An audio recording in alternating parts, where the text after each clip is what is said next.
If you like the video, make sure to like, subscribe, and comment for more videos like this. What is the scariest, most eerie paranormal thing you've encountered that was so bizarre, strange, otherworldly, and unexplainable that you kept it to yourself because no one would believe you? My grandfather loved to hunt and fish and did it for years. Even when he became too old to hunt, he would still fish. Sometime back in the 90s, he saw what he swore was Bigfoot. He said he saw it standing by the side of the road while he was in his car driving through the forest on a hunting day. No one in my family believed him, and they would laugh about it when he brought it up.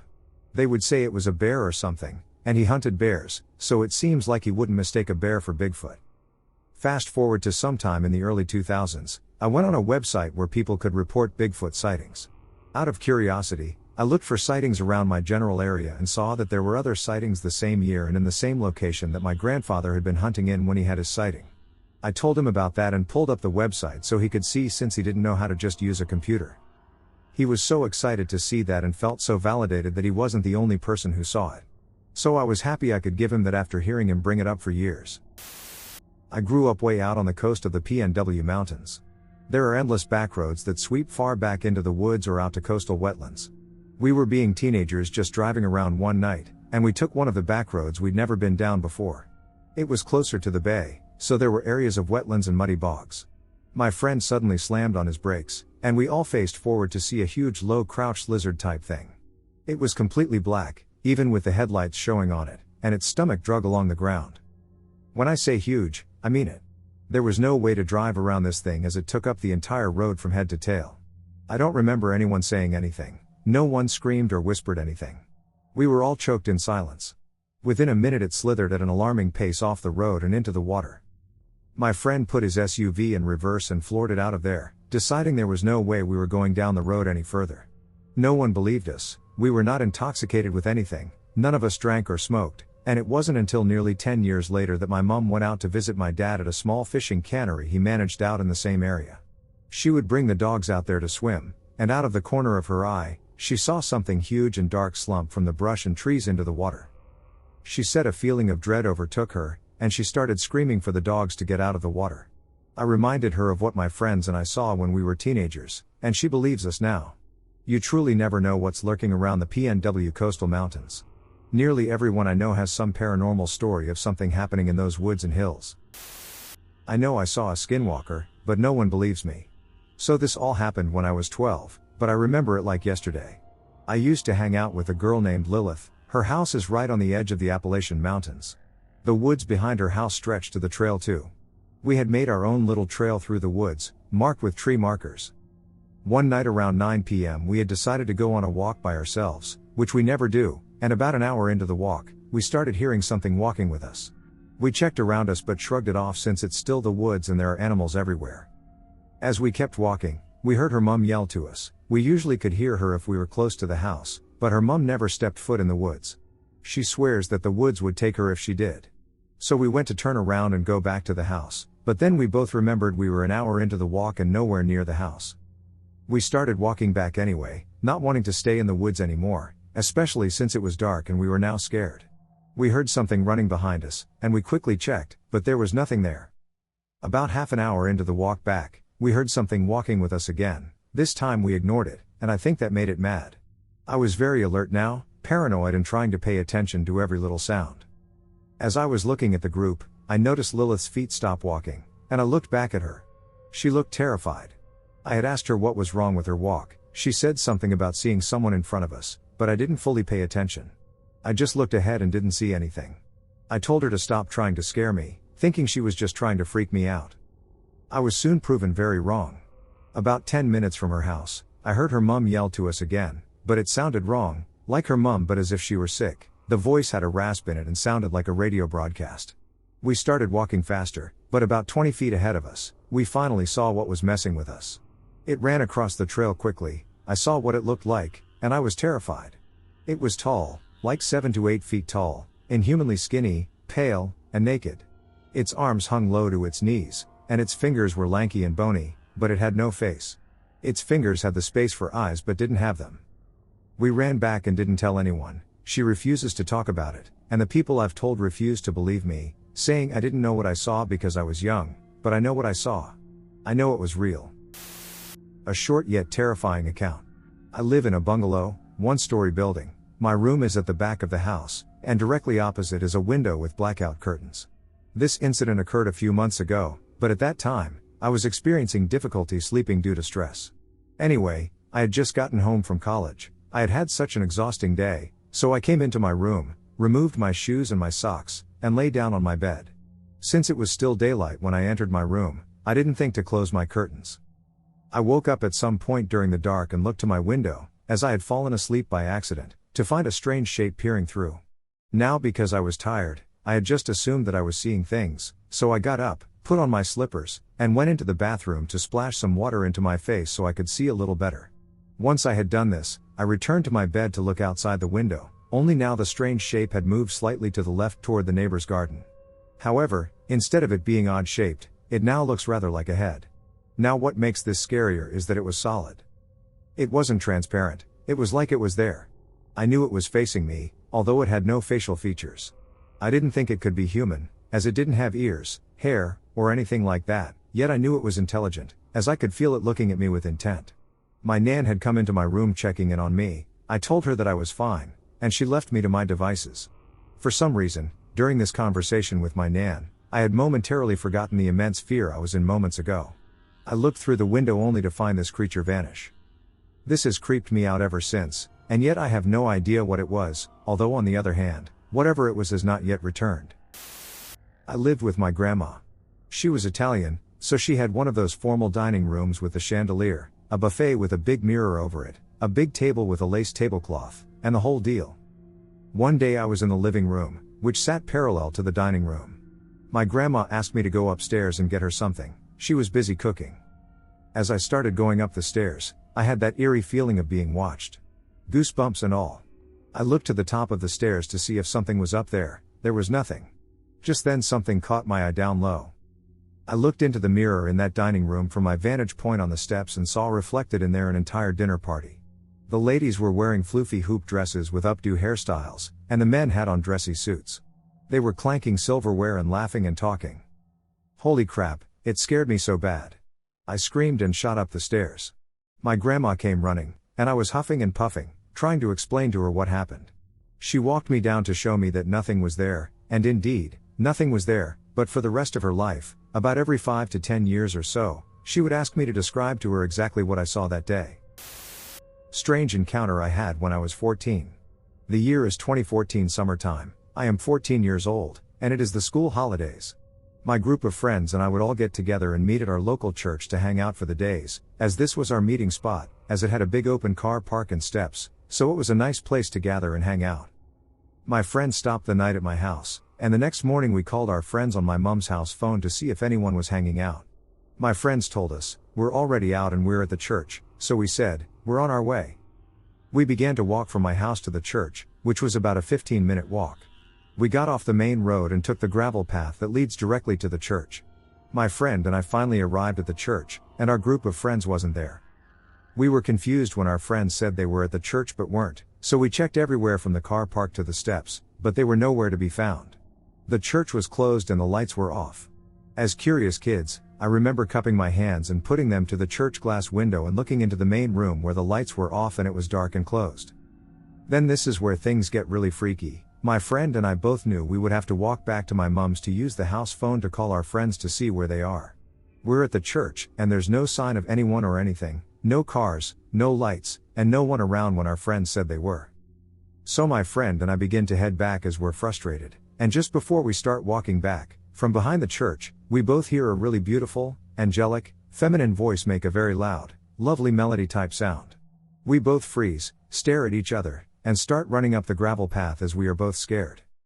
We finally get back to my mom's house, so we call my friends, and I ask them, "Where were you?" They say, "What do you mean? We're still here? We haven't moved and we haven't seen you." My friend and I were stunned, as we had just been down at the church, so we told our friends to stay there, and we raced back down to the church. When we arrive at the church for a second time, there are loads of cars parked at the car park, the church lights are on, they're having an event, and there are loads of people outside and inside the church. My friend and I were stunned, and when we approached my friends, the first question I asked was, "How long has the church been open?" The caretaker of the church replied that it had been open since the morning. I know this would be hard to believe if it weren't for experiencing it with a friend. I still speak to this friend, and now that I'm 25, we both still can't explain what happened that day, often discussing it together. I am very curious to see what others think. It's not me, but my grandmother said that she once saw a person flying in the sky around dawn. She had woken up and looked out the window. She said the person was wearing loose pants, a turban, and shoes with pointed, upward curving tips. When she stared at the person in shock, she said he smiled at her. She explained that she was so shocked and scared that she quickly closed the window and stayed awake until morning. For your information, she says this happened in the 80s. Most people she told didn't believe her, and honestly, I also find it strange. I assumed it might have been just a hallucination, but she insists what she saw was real. But who knows? Anything is possible. My friend and I used to skate all the time in these ditches by my apartment complex, and we would also go in there to smoke. One day, we entered one of the tunnels and, subsequently, a slightly smaller, by a few inches, probably about 6/7 of a foot in diameter, tubular tunnel to roll some joints. I would like to emphasize that we had not smoked at all that day and were completely sober.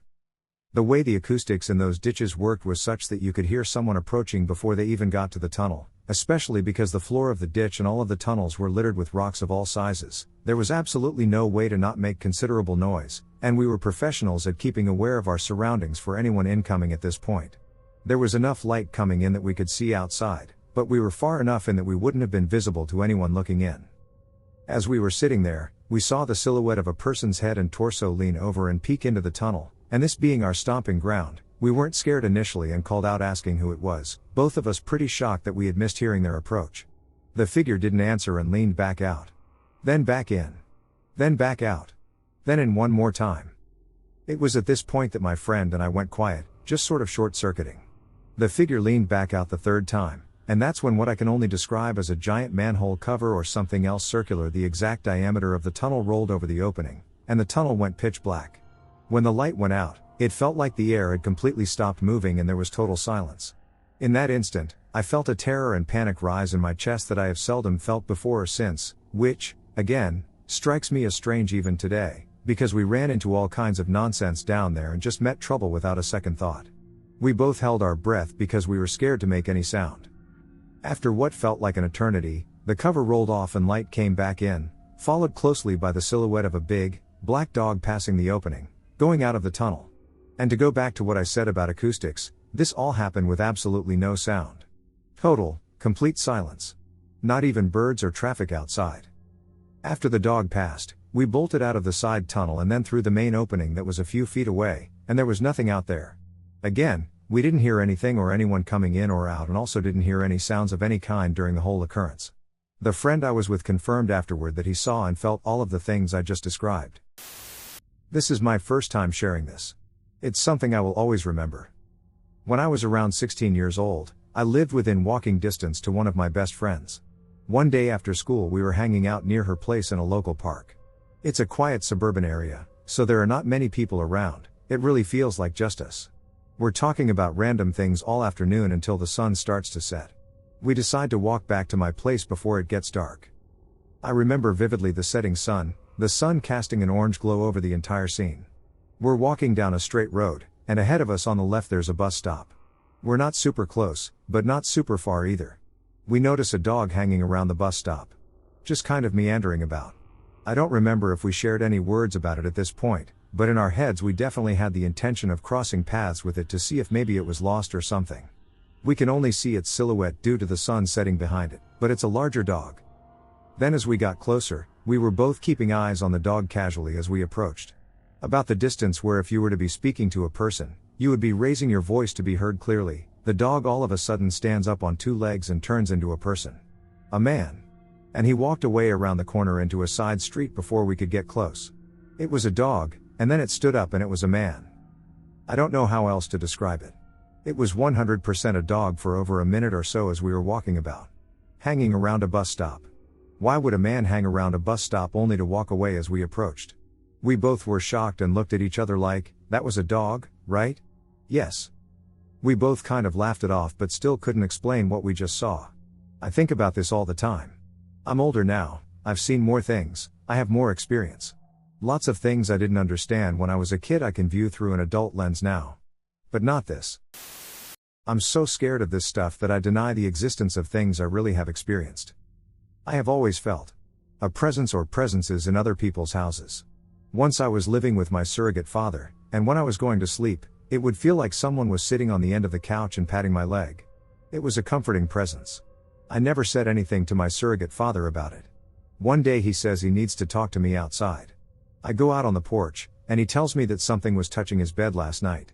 He said, I was lying there, not asleep yet, and it felt like someone sat on the bed and was tapping on it. I reached for my gun, and it stopped. I then told him about my experience and that it didn't feel like a bad spirit. He didn't feel threatened either, just scared it could have been an intruder. As a child, I experienced strange sensations, and once, while my sister and I were playing roughly, she pushed me, causing me to nearly fall down the stairs. I swear to God, something held me and pushed me back to the landing. There was no logical or scientific reason I came flying forward when I was falling backwards down the stairs. I now feel something in my new house. I always feel like I'm being watched, and one day my daughter came over, and she said, Mom, I don't like it out here, I feel like someone's watching me. I had never mentioned to her or anyone I felt like I was being watched. I told her not to worry because I know fear can amplify some spirits. The spirit I sense here is frightening, it does not feel positive. Now I sage my house, Palo Santo my house, and draw salt lines at my door. I don't feel anything inside, but I feel it outside, like it's watching me through my windows and when I'm outside. I try to deny that I believe in this stuff because it terrifies me. Is there a way to cleanse the property? Because I feel so uneasy and terrified around this spirit. I know I sound crazy, but I am constantly feeling like I'm being watched since I moved in. This actually happened to me. Anyone have any ideas? Now this happened a good few years ago, so it wasn't yesterday, so some of what I am about to tell you about is a little bit fuzzy, but like the title says, this did actually happen to me, believe it or not. I stay in a house that is not too old, be lucky if it's 30 years old, this place. The family came into a bit of money thanks to a lottery win, so we managed to actually buy this house when it was just a new build at a great price. We have had a good few things happen in this house that I can't explain, like voices calling my name, shadow movement, plates flying off a table, and many more, but these happenings will be for another time here. This one night I will never forget, it really did scare me quite a bit. I was asleep in bed one night, nothing unusual about that. I woke up to the face of an old man looking down at me. The face was full of wrinkles and had a beard. The face of the old man looked very, very angry. I am sure I let out a scream as it terrified me quite a bit. As soon as I screamed, the face vanished into thin air. I was left looking at the ceiling where the face appeared from. That night I could not fall asleep again. I told a few friends about this incident, and they thought I was making things up and called me paranoid and a liar. This face did appear, I swear by it. Roll on a few years later, and I had friends over, we were having a few drinks. My brother was with us. He started telling a story about something that he experienced in the house. Believe it or not, it was the exact same thing that happened to me. Now, I never told my brother about my experience, he had no idea about it. Just my friends did. My friend's face turned white and looked at me once his story was told. Maybe now they believed me? Is this a coincidence? Did we see the same face in the house? The strange thing is that we know we are related to a witch here who was ended years ago. An uncle had traced our family tree and found out we were descendants of this witch in the area. She was ended because of her practices. We had things happen to us in a precious house in the same village. Can things follow and attach themselves to you? Would love to hear everyone's thoughts on this. Thanks for listening. I saw the weirdest thing on my porch last night, and now I'm scared to go home. Last night around 11 p.m., I was sitting on my couch playing some games. I had all my windows and sliding doors open with the screens in place because it was nice out. I live alone. I noticed out of the corner of my eye a small cloudy white blob floating around low to the ground on my porch, just through the screen door. I assumed it was the possum who lives under my house and ignored it. Then my cats started freaking out, they never react to the possum, so I got up to look closer. I stood there completely frozen for about 15 seconds. This thing had no discernible form, it was as if the fog itself were trying to take shape. I watched it drift around in the dark, then it rapidly rose up off the ground about 6 feet. I could not see any eyes, but I felt very strongly that it was looking at me. As soon as I moved to shut the sliding door, I heard something running through the woods. Besides that, this thing gave off no sound or light. I thought maybe it was a bear, but I can always hear loud huffing when a bear gets that close. If this thing were a bear, I would have been able to smell it, it was so close. Imagine if the ghost of a six-gilled shark were bobbing around in the dark. That's what it looked like. I have never seen or experienced anything like that before. I'm at work now and actually dreading going home tonight. I did not sleep last night. Please, any insight would be appreciated. I have no clue WTF that was, an ice wraith from Skyrim? Hell if I know. I have never felt that kind of deep primal fear before. Most of the things I have seen I happen to have witnessed myself, so that's been helpful. Still, people don't believe the UFO story. 3 friends and I were driving home from a party. I was driving, I had had absolutely no drugs or anything to drink at all. My friends could not say the same. We came over the overpass after exiting the highway, and there was an enormous lighted disc moving silently at treetop level from right to left. It moved very slowly and made absolutely no sound. My friend in the passenger seat wanted me to stop, but I floored it. We did ascertain that we were not missing any time. That's not the only strange thing I have experienced by a long shot. But it's the one I mention the least because of the reactions. When I was a kid, I told my mom and grandparents I was scared to shower or take a bath by myself because I felt like there was someone in the bathroom with me. My grandma thought I was making it up, so she would force me to go in there by myself. Sometimes, my mom would sit in the bathroom with me, but she wouldn't feel anything. There was nothing there to tell me someone was there, handprints in the shower steam, fallen objects, an open window, etc., so I couldn't definitively say, look. This went on for months.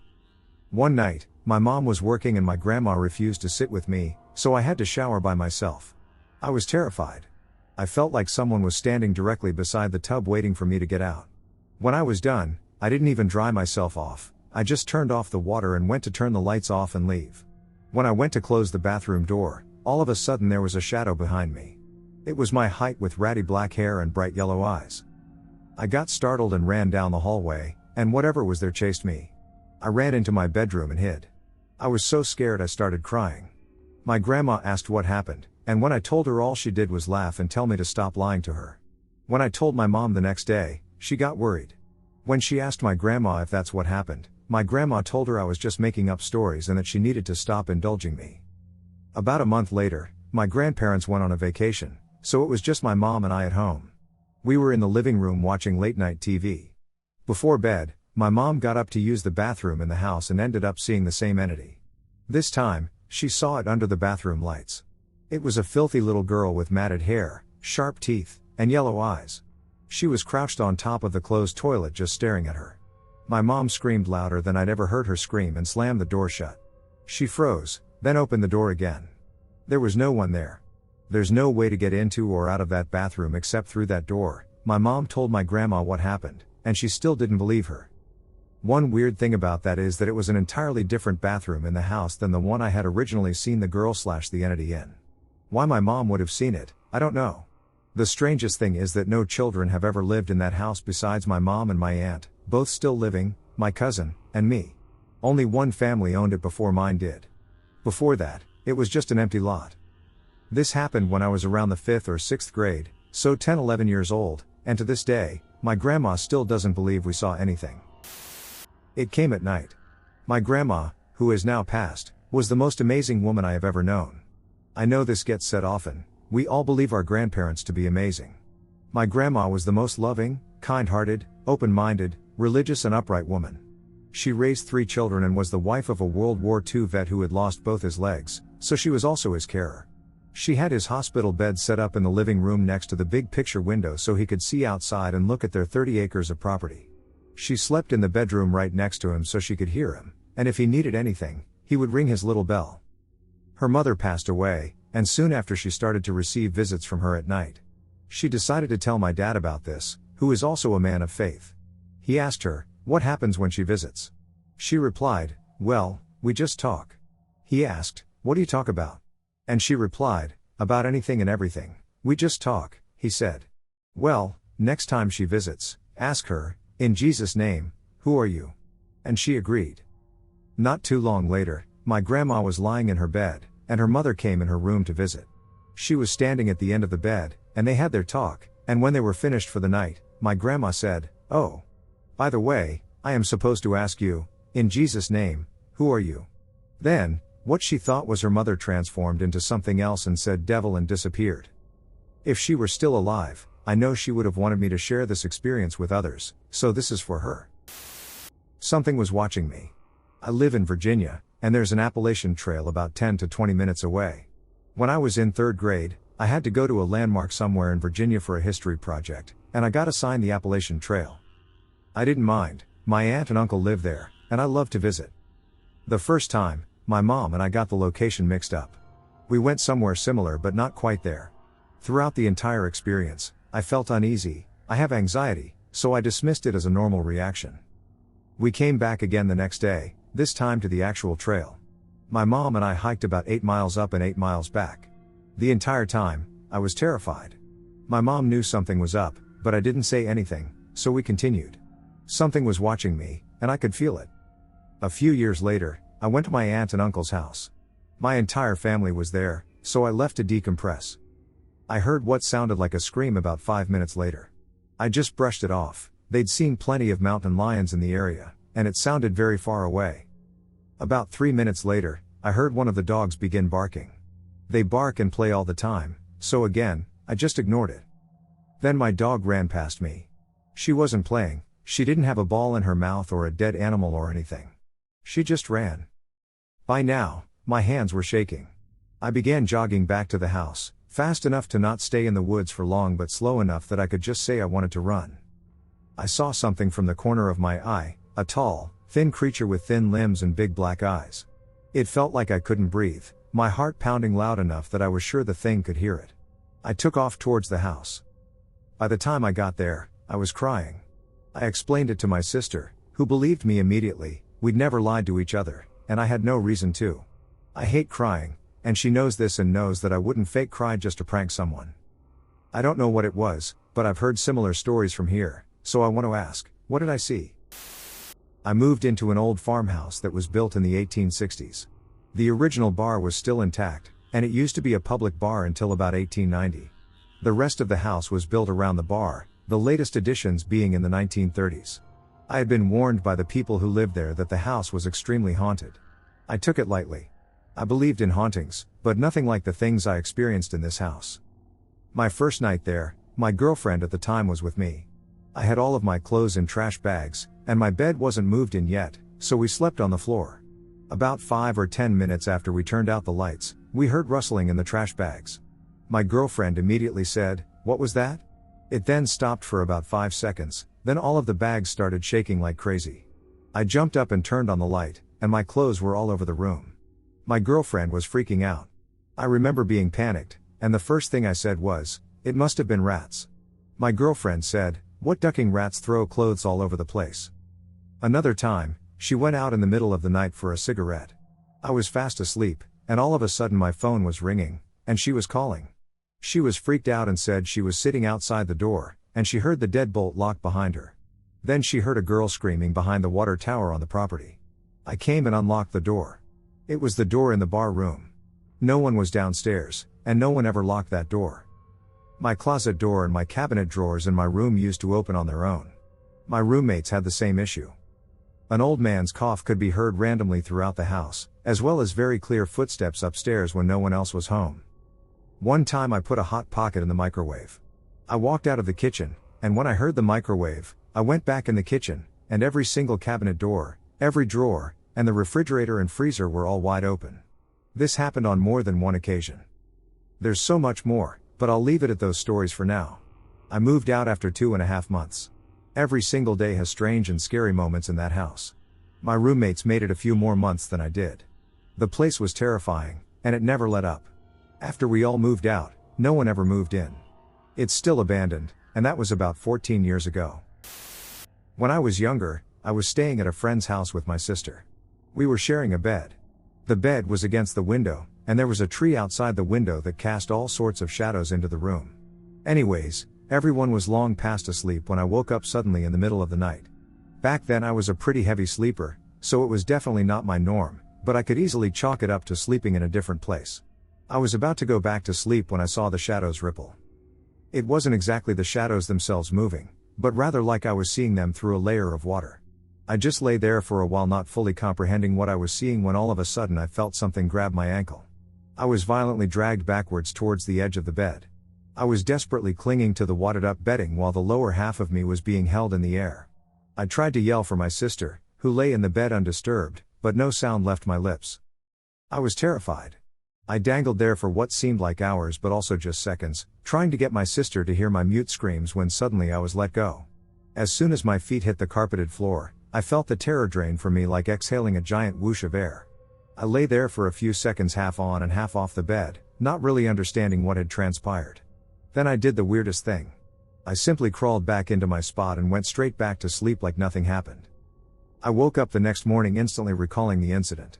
I went over everything in my mind and was about to dismiss it as a vivid nightmare. Even though I wasn't prone to nightmares at that point of my life. I sat up and couldn't help notice how stiff and achy I felt. I was going to pass that off as sleeping in a strange bed, although I was a teenager and could sleep just about anywhere. Maybe I just slept weird?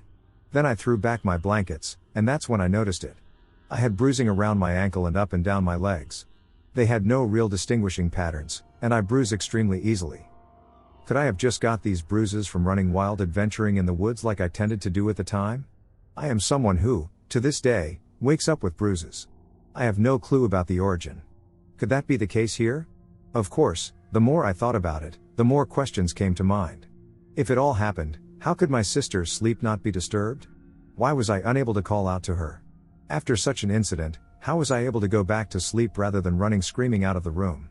Finally, I had slept at the house many times over the years, although not in that room, and nothing had ever happened before that night. Why now? That is what makes this my most terrifying experience.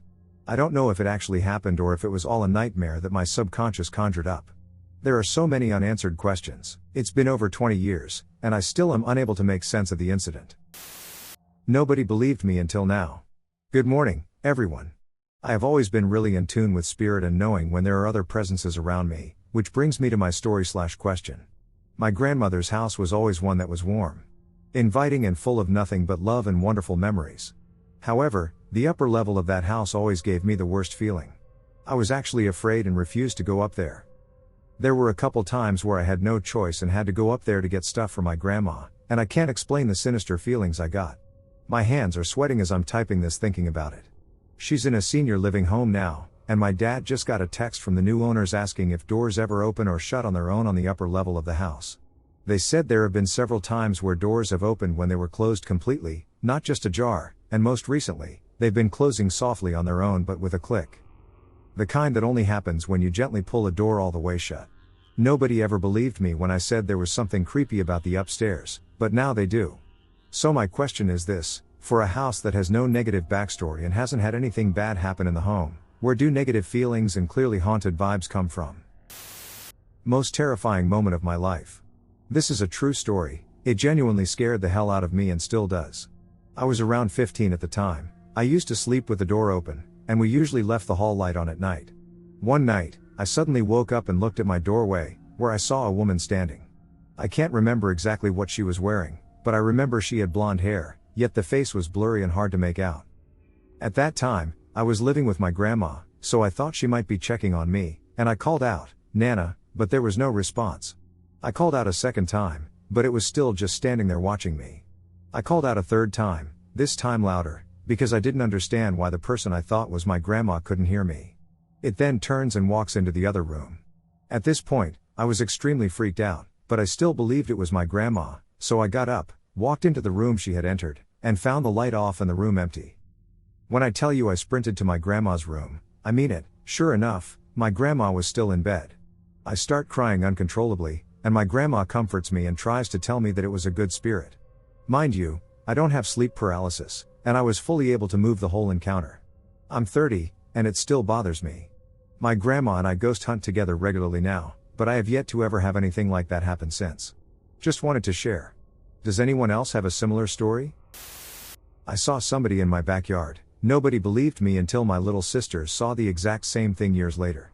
I used to live in a house with a large piece of land for parking and gardening, and near the end, we had 2 rooms where my dad stored random things. He is an engineer, so we had lots of machinery parts and tools just lying around in that room. Heck, I'm sure you could discover new insects in those rooms, It was a complete mess. While living there, I always had a specific recurring dream that someone was living in those rooms, but I dismissed it. Then one day it was dark, and my mom sent me to the other side to get her something. It was usual, and I wasn't scared. I do this all the time, but that one unfortunate night I saw something. It was a woman. She had really long hair, and her skin was white, almost like neon white. She was glowing. We were 2 inches apart. I remember looking at that thing for what felt like ages but was only a second. I'm not exaggerating when I say I ran faster than Usain Bolt while trying to get back into the house. I never told anyone about this and dismissed it, thinking I was hallucinating. Years later, during a family get-together late at night when the electricity went off, my little sisters peeked outside from our living room, and both of them screamed, telling everyone they saw a white person walking towards those rooms. And then it clicks with me, we saw the glowing lady, and apparently she is here often. Until one day this guy comes into our house and tells us to clean all the clutter we've put in that room, as it attracts negative energies. My dad cleaned those rooms, and after that, the dreams stopped. My house was haunted when I was growing up. It was on the south side of Chicago in the 90s, and basically my entire family lived there. Grandparents, aunts, cousins, great uncles, great aunts, and siblings. Anyways, I always felt like something was watching me. We played with the Ouija board a few times, and my grandpa would always find it and snap it in half and throw it away. He was very religious and opened the local Catholic church every morning. The night my grandmother died, she told me goodbye in a dream. I sometimes would hear something calling my name. I even approached my mother and inquired why she was calling me, to which she responded that she had not called me. Stuff like that happened pretty consistently. The one big thing that happened to me still lives in my mind rent-free. I dwell on it, thinking about anything that could have explained it, but it's no use, nothing explains what I experienced. I would always have to sleep with someone. I could never sleep alone due to my fear. One night, I slept in my grandfather's room. After my grandmother died, I can't really remember how long it was afterwards. I never slept in there but didn't know where else to sleep that night. I go in there and sleep on the bed. I fall asleep and something wakes me up. My eyes shot open, and I was compelled to sit up and look in the closet. It was like mind control. I don't know why I did it, it just felt like it needed to be done. My eyes had adjusted to the room, and I could make everything out. The pictures of Jesus, Mary, the crosses and various Bibles/books are in the room. But when I looked in the closet, all I saw was pure black. It was like a void, no light could penetrate. It was the blackest black I had ever seen. 2 red eyes were sitting in the blackness. They almost looked fiery, like red rows of opaque hues of red coming off them. My adrenaline dumped into my body, and I lay down and shut my eyes.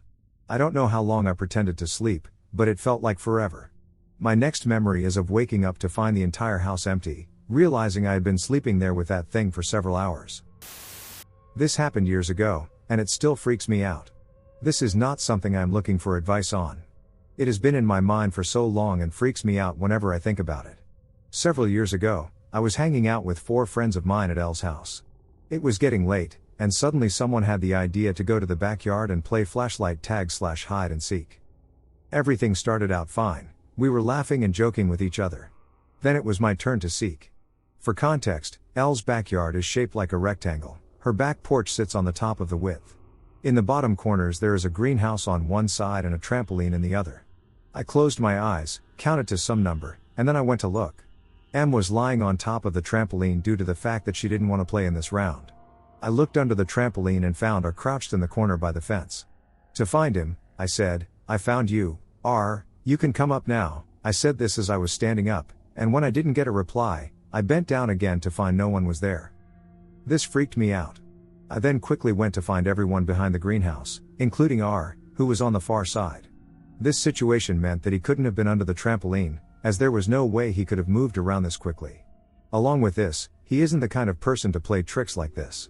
I told everyone what happened and was visibly freaked out. Em, who is R's sister, even confirmed that I had said I found R. After this incident, we went inside because I refused to stay outside any longer. Em ended up telling me that what I saw would have been a mimic. Frankly, I do believe in spirits, but when things happen, I try to find the logic first. Only, there is no logic to this. I have had a similar encounter when I was younger, but I won't share that here. This still has to be one of the scariest things that has ever happened to me, and even years later it still freaks me out. This is something I really just wanted to share, but I would love to know if anyone else has experienced something like this. When I was a freshman in high school, I used to sneak out of my house late at night with a friend of mine to run around the neighborhood and try to link up with girls. Haha. My bedroom is on the second floor, and the way we used to do it was I would lay a ladder outside behind the bushes before going in for the night. Then, late around midnight, my guy would come over, set up the ladder, I'd hang and step down, and then we'd stash the ladder until returning. This got tedious and risky, so instead I bought rope and tied it around a weight set inside my bedroom so I could crawl down myself and crawl back up myself. When I went down, I'd throw the rope around a tree branch so there wasn't from any obvious vantage point a rope for a stranger to just crawl into the house. Anyway, when we wrapped up our shenanigans one time, I said farewell to my buddy since I could now get back into my room unassisted. I am a few houses down from my house, and I hear music. It's eerie, sounding like parts that are leading to a jump scare in horror movies. I creep up to the neighbor's backyard and peer through the bushes.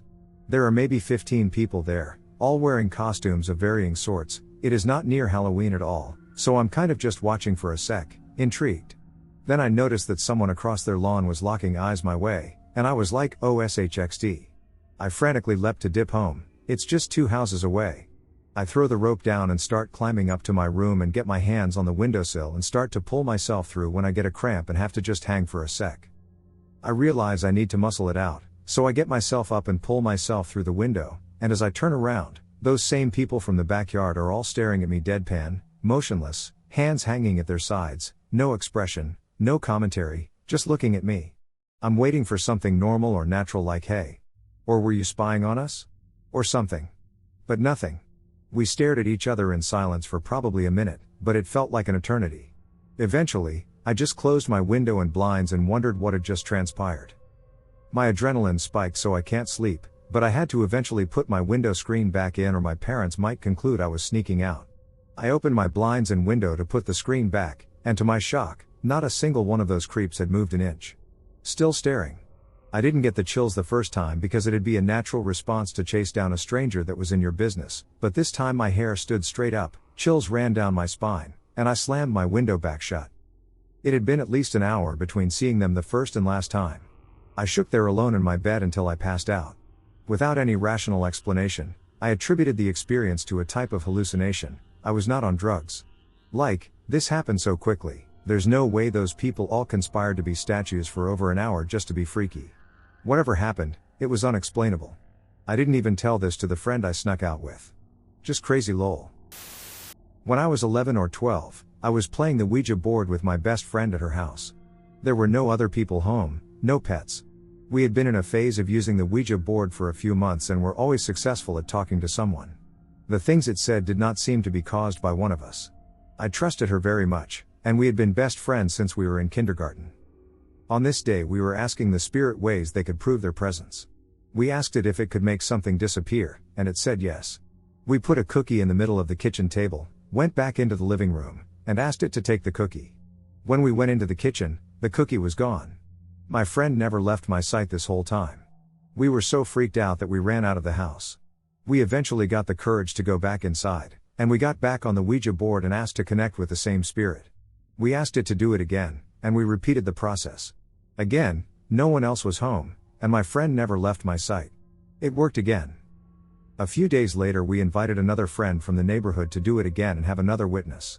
It worked again. We were all so terrified that we ran outside again.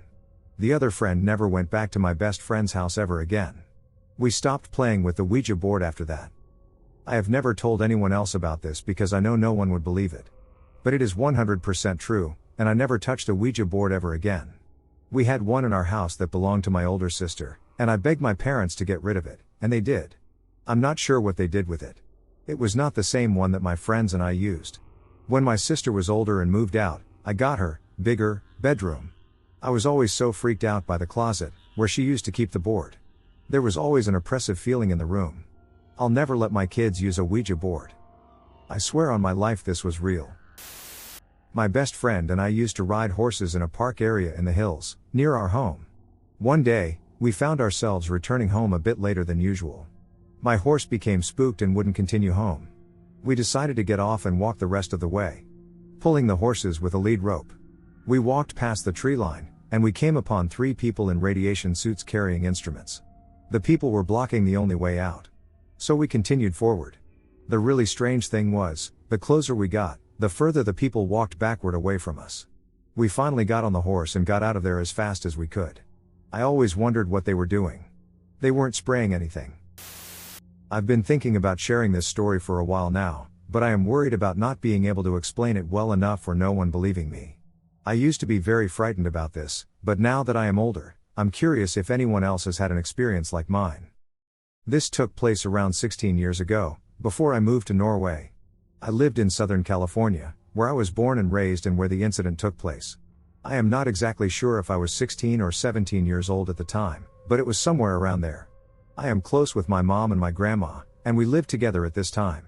In the afternoons it was common that we would run our errands together and maybe pick up dinner before going back home. One afternoon I went along with my grandma on a trip to the pharmacy. The pharmacy was in a strip mall shopping center that we visited often because our bank, grocery store, and favorite Chinese food place were also located there. Anyway, this afternoon I sat in the passenger's seat of my grandma's car while she went inside the pharmacy. It was still daylight, and the parking lot had a normal amount of cars and people walking into the stores. The parking spots nearest to the side of the car I was sitting on were not taken. So there were probably 2 or 3 empty spaces next to me. While I was sitting in the car, I noticed movement in the corner of my eye, so I turned my head and saw something standing in an empty spot a few spots over from our car. What I saw shocked me. It was a very tall figure, maybe 8 feet tall. It resembled a human male except the face had no distinguishing features other than looking extremely melted. This is the part that I find difficult to explain. The face wasn't melted, as in looking drippy. It looked more like a peach-colored melted wax or plastic face. I don't remember seeing eyes, just places where eyes should be. It also had a very high and unnatural hairline. The hair it had resembled an extremely frizzy Brillo pad wig that was melted/burned onto the head. The color was rust. I do not remember what it was wearing. It was standing there and waving excitedly at me. Its arms were just waving eagerly at me, like it was a friend who was excited to see me. The moment I looked at it, I was so shocked and scared that I immediately looked away. I had a horrible feeling from seeing it, but mostly I was stunned. I remember saying WTF, WTF, WTF in my head. When I turned my head away from it, it was immediately at my window. It didn't walk or run, it was just suddenly there in an instant. I was looking straight ahead while it was there at my window. It seemed to be bent over at the waist, and its face was really close to the glass. It was still having its hand in an annoying and crazed greeting. I didn't know what to do, the fear felt like a punch to the gut. I was a dumb teenager, so I pretended to be changing the radio channel, ignoring it. After a moment I didn't see it in the corner of my eye at the window. I turned my head to look, nothing was there. I locked the car door and looked in the rearview mirror, nothing was there. I looked all around the parking lot from inside the car. Nothing. If it were a person, I should have been able to see it walking away from the car or walking into a store. This thing had just vanished. I was so freaked out that I became emotional and started crying. My grandma came back to the car from the pharmacy, and I told her what happened. She could see that I was obviously upset. She listened to what happened as we drove home. When we arrived home, I went straight to my mom and told her what happened too. I was still in tears, and she comforted me. They both believed me, but I could barely believe it myself. I've had a hard time telling this story for a long time because I would become teary trying to tell it. It was scary, and it was such an uncomfortable feeling to see someone that I know could not be human. I don't know what that thing was. But I know that if I were to see something similar between then and now, I would have gone to the doctor to discuss possible schizophrenia because I am sure of what I saw, and it just doesn't make sense. We continued to run our errands at that shopping center, but I never sat alone in the car again. I also remember declining to join my mom on a late-night trip to the pharmacy just some years ago because it would be dark, and I don't want to see anything like it again. A few things that I remember that I want to add. I have been around this shopping center my whole life, and I have not heard of anyone having any unusual incidents there. It is not a creepy place, it's literally just a buzzing little strip mall. It was not a person in a costume. The figure was way too tall, and it was way too fast when it teleported or whatever to my window. When it was at the window, it seemed to be smiling. I wouldn't look directly at it when it was at the window, but I saw its expression in the corner of my eye. I am not afraid of clowns, but it did seem clownish in behavior, the way it was waving at me furiously and smiling. I had not seen it or heard of Slender Man or seen any movie like it around this time. I was not interested in horror films, and I wasn't yet reading horror/ghost stories on the internet. The figure was not see-through, misty, or anything ghostly. Just extremely real and horrifying to look at, yet not of this world. I don't have any psychological conditions, I wasn't experimenting with spells or Ouija boards, and I was not using drugs/alcohol, so I can rule those out. Has anyone else seen or heard of something like this or had any ideas about what happened? My cousin bought a cabin in the mountains, and I went to stay the week with him. We were up late talking around 3 a.m. while laying in our bunks. Suddenly, we heard a woman singing an extremely beautiful ballad that seemed to be emanating from the woods. It went on for a good half an hour. We were frozen in fear. Eventually, it subsided, but neither of us got any sleep that night. A few days later, we're grilling burgers, and we invite the neighbors. An older married couple. We're laughing and having a good time when my cousin mentions the singing in the forest. Suddenly, they both get quiet. The husband looks at us and goes, "Oh, you met sad Sarah. She's missing her children. Those woods are her turf. You leave her alone, and she won't bother you." We didn't pry further, and the mood lightened back up. My cousin sold it 6 months later, and I can't blame him. We've only spoken about it between ourselves because we figured people would think we're crazy. Has anyone else encountered this? When I was younger, I used a Ouija board. After this, I would see this thing in my house, and it would follow me everywhere. It was extremely tall and was furry with very long arms and legs and a dog head. I only saw it in the dark or for a second, but it looked like it had blood on its fur. My cousin, the one I did the Ouija board with, hasn't encountered it, but has heard it. The first time my cousin and I encountered it together was while we were sleeping in my room. I heard my door open and my little sister's voice calling our names. When I looked over, I saw it staring at me, but for some reason I didn't really process what I was seeing and just went back to sleep. Then, in the morning, I completely forgot about it until my cousin inquired whether I had heard my sister enter my room the previous night, at which point I recalled what I had seen. She didn't look, so she never saw anything.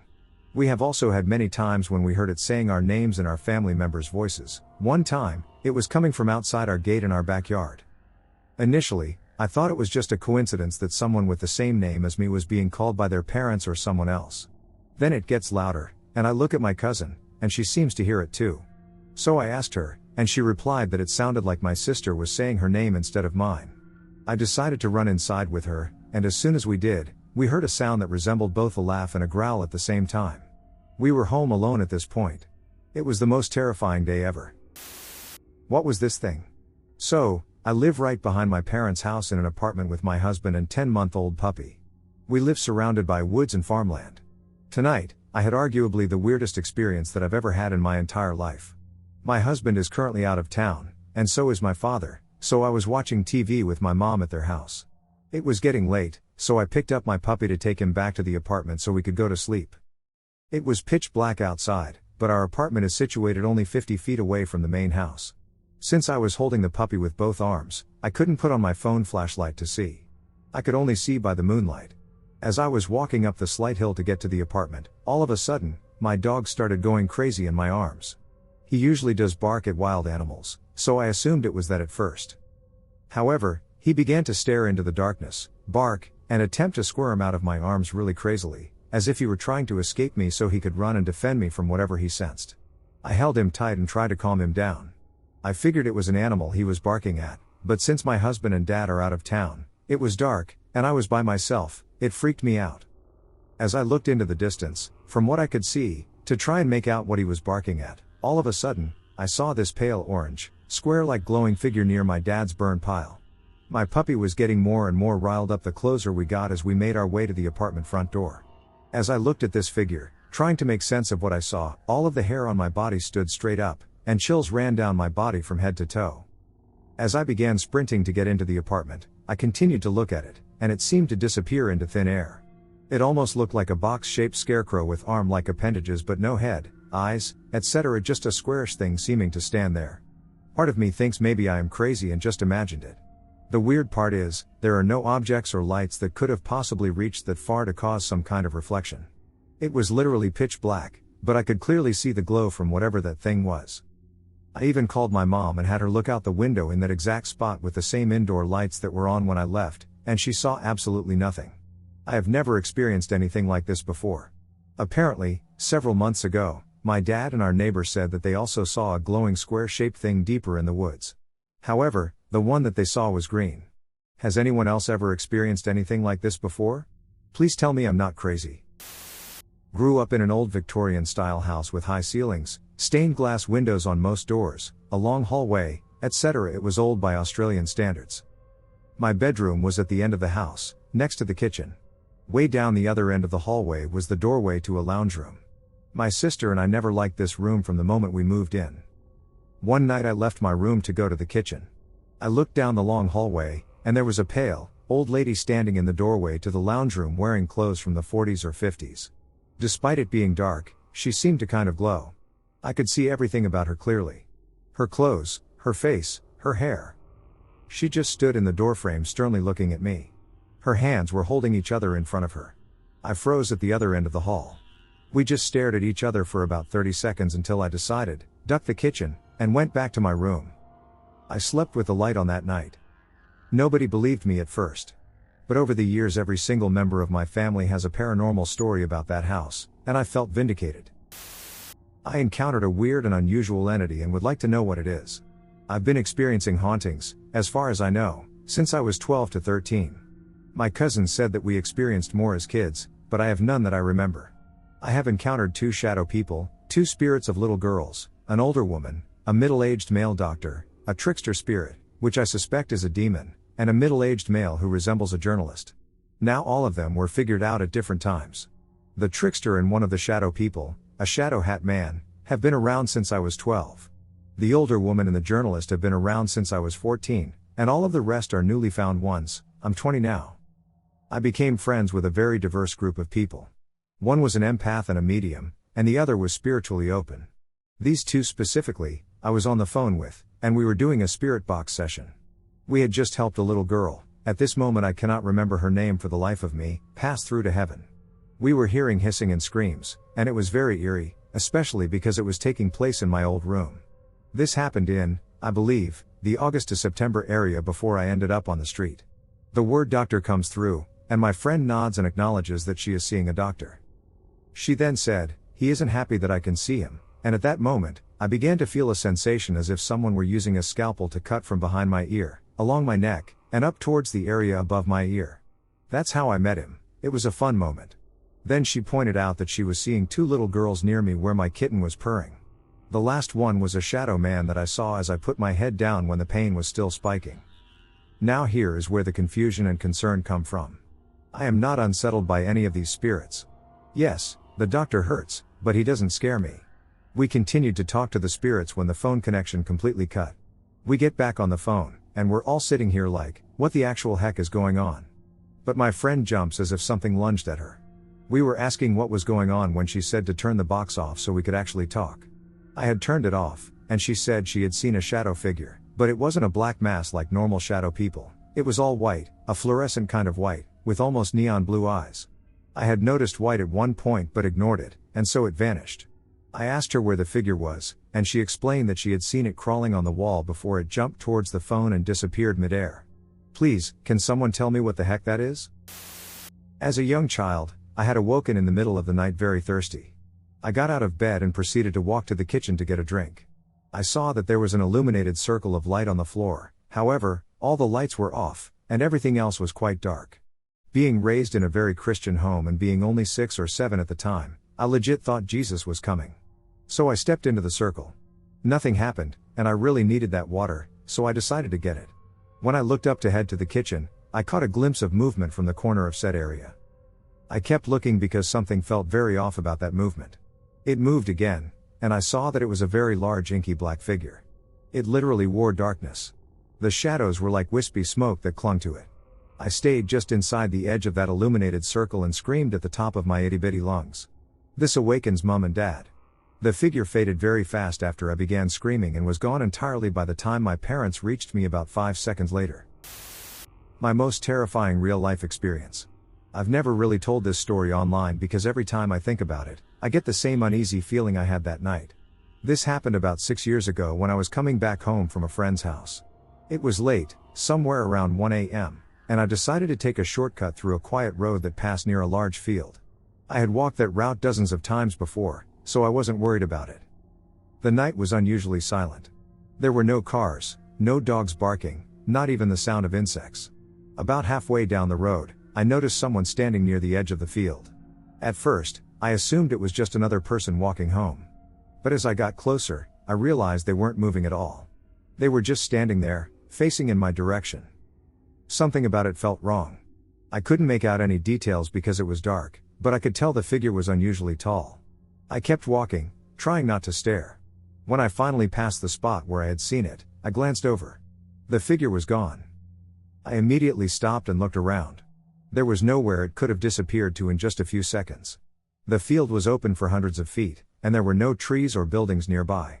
I remember feeling a chill run through my body, but I convinced myself that I was tired and imagining things. Then I heard footsteps behind me. They weren't loud, but they were clear enough to hear on the empty road. I turned around expecting to see someone, but there was nobody there. The footsteps stopped the moment I turned. I stood still for a few seconds, listening. Nothing. As soon as I started walking again, the footsteps returned. This happened 3 times. Walk. Footsteps. Stop. Silence. At that point, I was genuinely scared. I pulled out my phone and turned on the flashlight. The road behind me was completely empty. I started walking faster, and the footsteps seemed to match my pace. I didn't look back again. I just kept moving. When my house finally came into view, I felt relieved. I hurried to the front gate, unlocked it, and stepped inside. Before closing the gate, I looked down the street one last time. Someone was standing there. The figure was at the far end of the road, completely still. Even from that distance, I could tell it was unusually tall. What I remember most clearly is that it seemed darker than the darkness around it, almost like a shadow that didn't belong there. I slammed the gate shut and rushed inside. I didn't sleep much that night. The next morning, I convinced myself that fear had got the better of me. But later that day, my neighbor asked me a strange question. He said, "Were you outside late last night?" I told him yes. He looked uncomfortable and said he had been looking out of his window around 1 a.m. and had seen me walking down the road. Then he asked, "Who was the person following you?" I felt my stomach drop. I never told him about the figure. In fact, I hadn't told anyone. To this day, I have no explanation for what happened. Maybe there was a real person on that road. Maybe my mind filled in details because I was alone and tired. But I know one thing for certain, I wasn't imagining the footsteps, and according to my neighbor, I wasn't walking home alone that night. We used to live in an old mining town in Pennsylvania called St. Peter Village. I was 5 or 6 years old at that time. Our house is set a little above the town with 2 other houses on either side of us. The houses were surrounded by hills covered by dense woods. One night I was out on our porch, which ran the length of the house. I was standing at the far end of my porch looking towards the porch of the house that stood empty the entire time we lived there when some movement caught my attention. What I witnessed was what I can only describe as a 3-foot-tall baboon with a low-intensity, eerie green light that surrounded the figure. It suddenly just faded away into the darkness of the porch. Another strange thing that I remembered was being totally calm during the whole incident. Never seen it again. I had a terrifying experience last night. I have a house that was built in 1966 in Florida, and my husband collects Victorian antiques, things like oil lamps, clocks, paintings, etc. I have experiences where I think someone is walking around me all the time. I've had many times when I'm reading, I think my daughter is walking up to me, and when I look up, no one is there. Last night I was lying in bed trying to go to sleep, and I kept getting the sensation that someone was walking around my room. I kept hearing footsteps and getting a feeling someone was standing right beside my bed. I covered my head with the blanket and started to pray to myself, and all of a sudden I felt something sit on my bed, the way the mattress moves, and I actually started to have a panic attack. I peeked out from my blanket, and I saw a man with a blue aura around him. He was wearing a ragged suit and looked similar to how men looked during the Depression. I was horrified. He disappeared, and I hauled him out of the room. I went into my living room and turned on every light in the room, all Victorian lamps, and sat in the room with the television on and finally fell asleep. I have a brother that died of a drug overdose in March, and I had a vivid dream that I was attending his autopsy. He had his eyes open, and he was looking right at me while it performed. Now I've had my house saged many times, and one of the times they walked over to my side of the bed and went to the corner and actually heard something growl. We all heard it. There's a painting of a little girl holding a basket right beside my bed, and my daughter, her boyfriend, and I have all seen the expression on the girl's face change. We have tried to photograph it, and it will change back. I'm sorry I'm rambling on, but I just don't know what else to do. I actually went to that dead in-house website and looked up my address, and it found no deaths in the house. I'm getting to the point that I don't want to sleep in my bedroom. I'm a retired police officer, so I don't get scared easily, and this experience is petrifying to me. Does anyone have any suggestions about what it could be and what I should do? Thanks for listening. It's my time to shine. Okay, so I live in the countryside with my grandparents. He has 2 lands, but they are close to each other.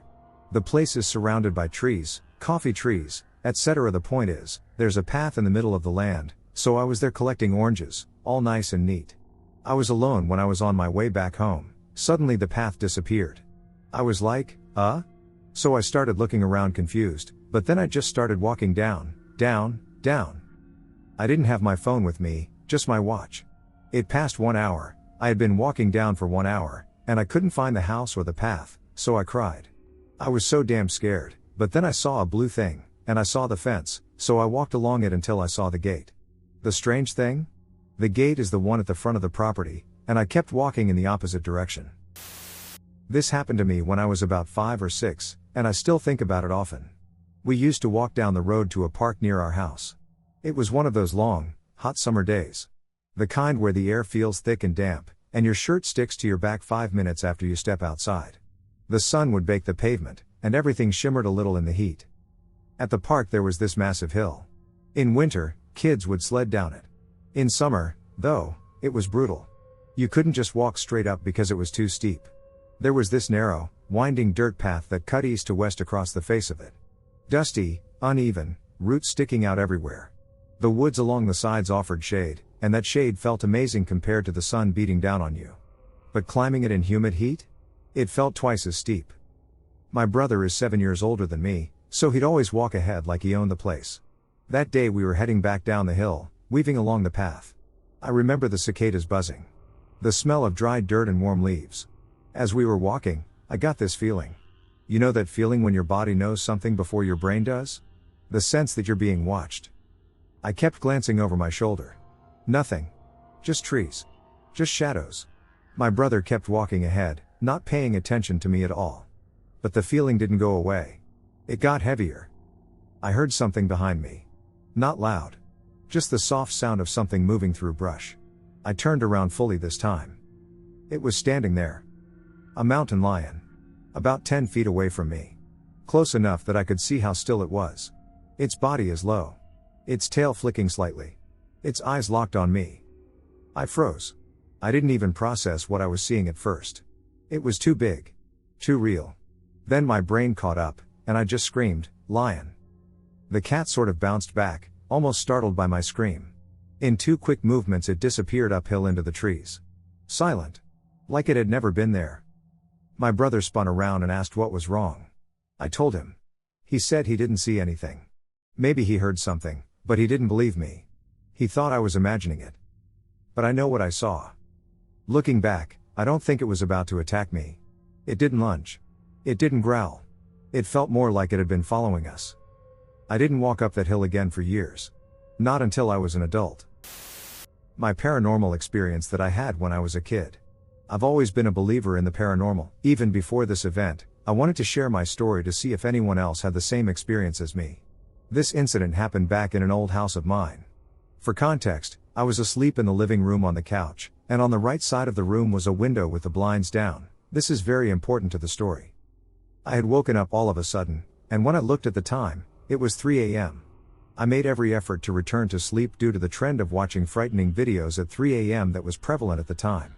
I had failed to fall back asleep, so I resorted to watching Boomerang on the TV. Everything was normal till I looked at the window I mentioned earlier and saw it. It appeared to be the silhouette of a woman with her hands pressed against the window, as if she were looking in despite the closed blinds. I had actually felt terrified of whatever it was, but I didn't run to my parents' room or anything. I'm not sure why, but my childlike mind believed that if I had actually gotten up and run to my parents' bedroom, that thing would have attacked me, so I stayed still, and it also remained motionless. It just stood there, hands on the glass. It felt like an eternity before 6 a.m. hit, and when I looked back, the thing was gone. I'm not entirely sure what I saw that night. I've told my mom about this, and she thinks it might have been lightning from a tree, which could have been true, but it just felt too real to be just lightning. I've never had any other encounters with the supernatural after that, but it was such a disturbing experience that comes up from time to time. Nobody believed me. In the late fall of 2019, my mom decided to leave our narcissistic and emotionally unpleasant stepfather. She, my younger brother, and I packed our stuff up into a U-Haul and took it all to the new apartment we'd be living in. It felt like a breath of fresh air to leave that house and move to a place away from that man. For the first couple months, everything was going normally. My mom would go to work, my brother would go to school, and I would go to an alternative school that only required me to go 2 days a week. This meant that I got a lot of time home alone. Something I'd eventually come to hate. It started off small. One day, I heard the front door open. It was about the time my mom and brother got home, so I went downstairs to see who it was. The door was wide open, and nobody was home. I checked the parking lot, and my mom's car wasn't there. My brother was nowhere to be found either. I closed the door and went back upstairs after making sure nothing was missing. The most common occurrence when I was home alone was the footsteps. If I were upstairs, I'd hear someone walking around downstairs. If I were downstairs, I'd hear someone walking around upstairs in my room. It was almost a daily thing, so eventually I just stopped trying to investigate. Only once did the footsteps come into the same room as me. My bed was against a wall, and I was lying down facing that wall, just scrolling on my phone. It was around 3:50 p.m., and I heard footsteps on the stairs. It was about the time my brother got home every day from school, so I thought nothing of it. The steps came into our room, we had to share one, and stopped right next to my bed. I rolled over to see what he wanted, but there was no one there.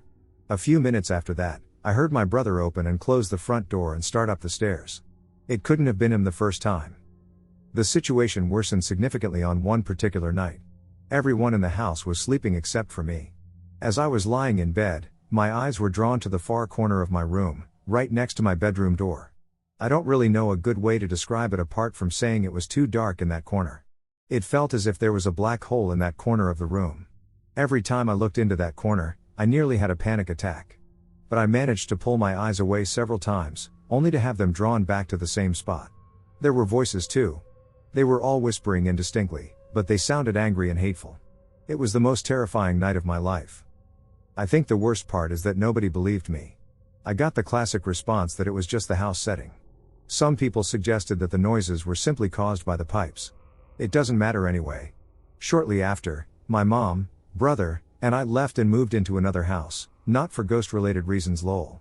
I haven't had another experience since. I was convinced someone was watching me every night.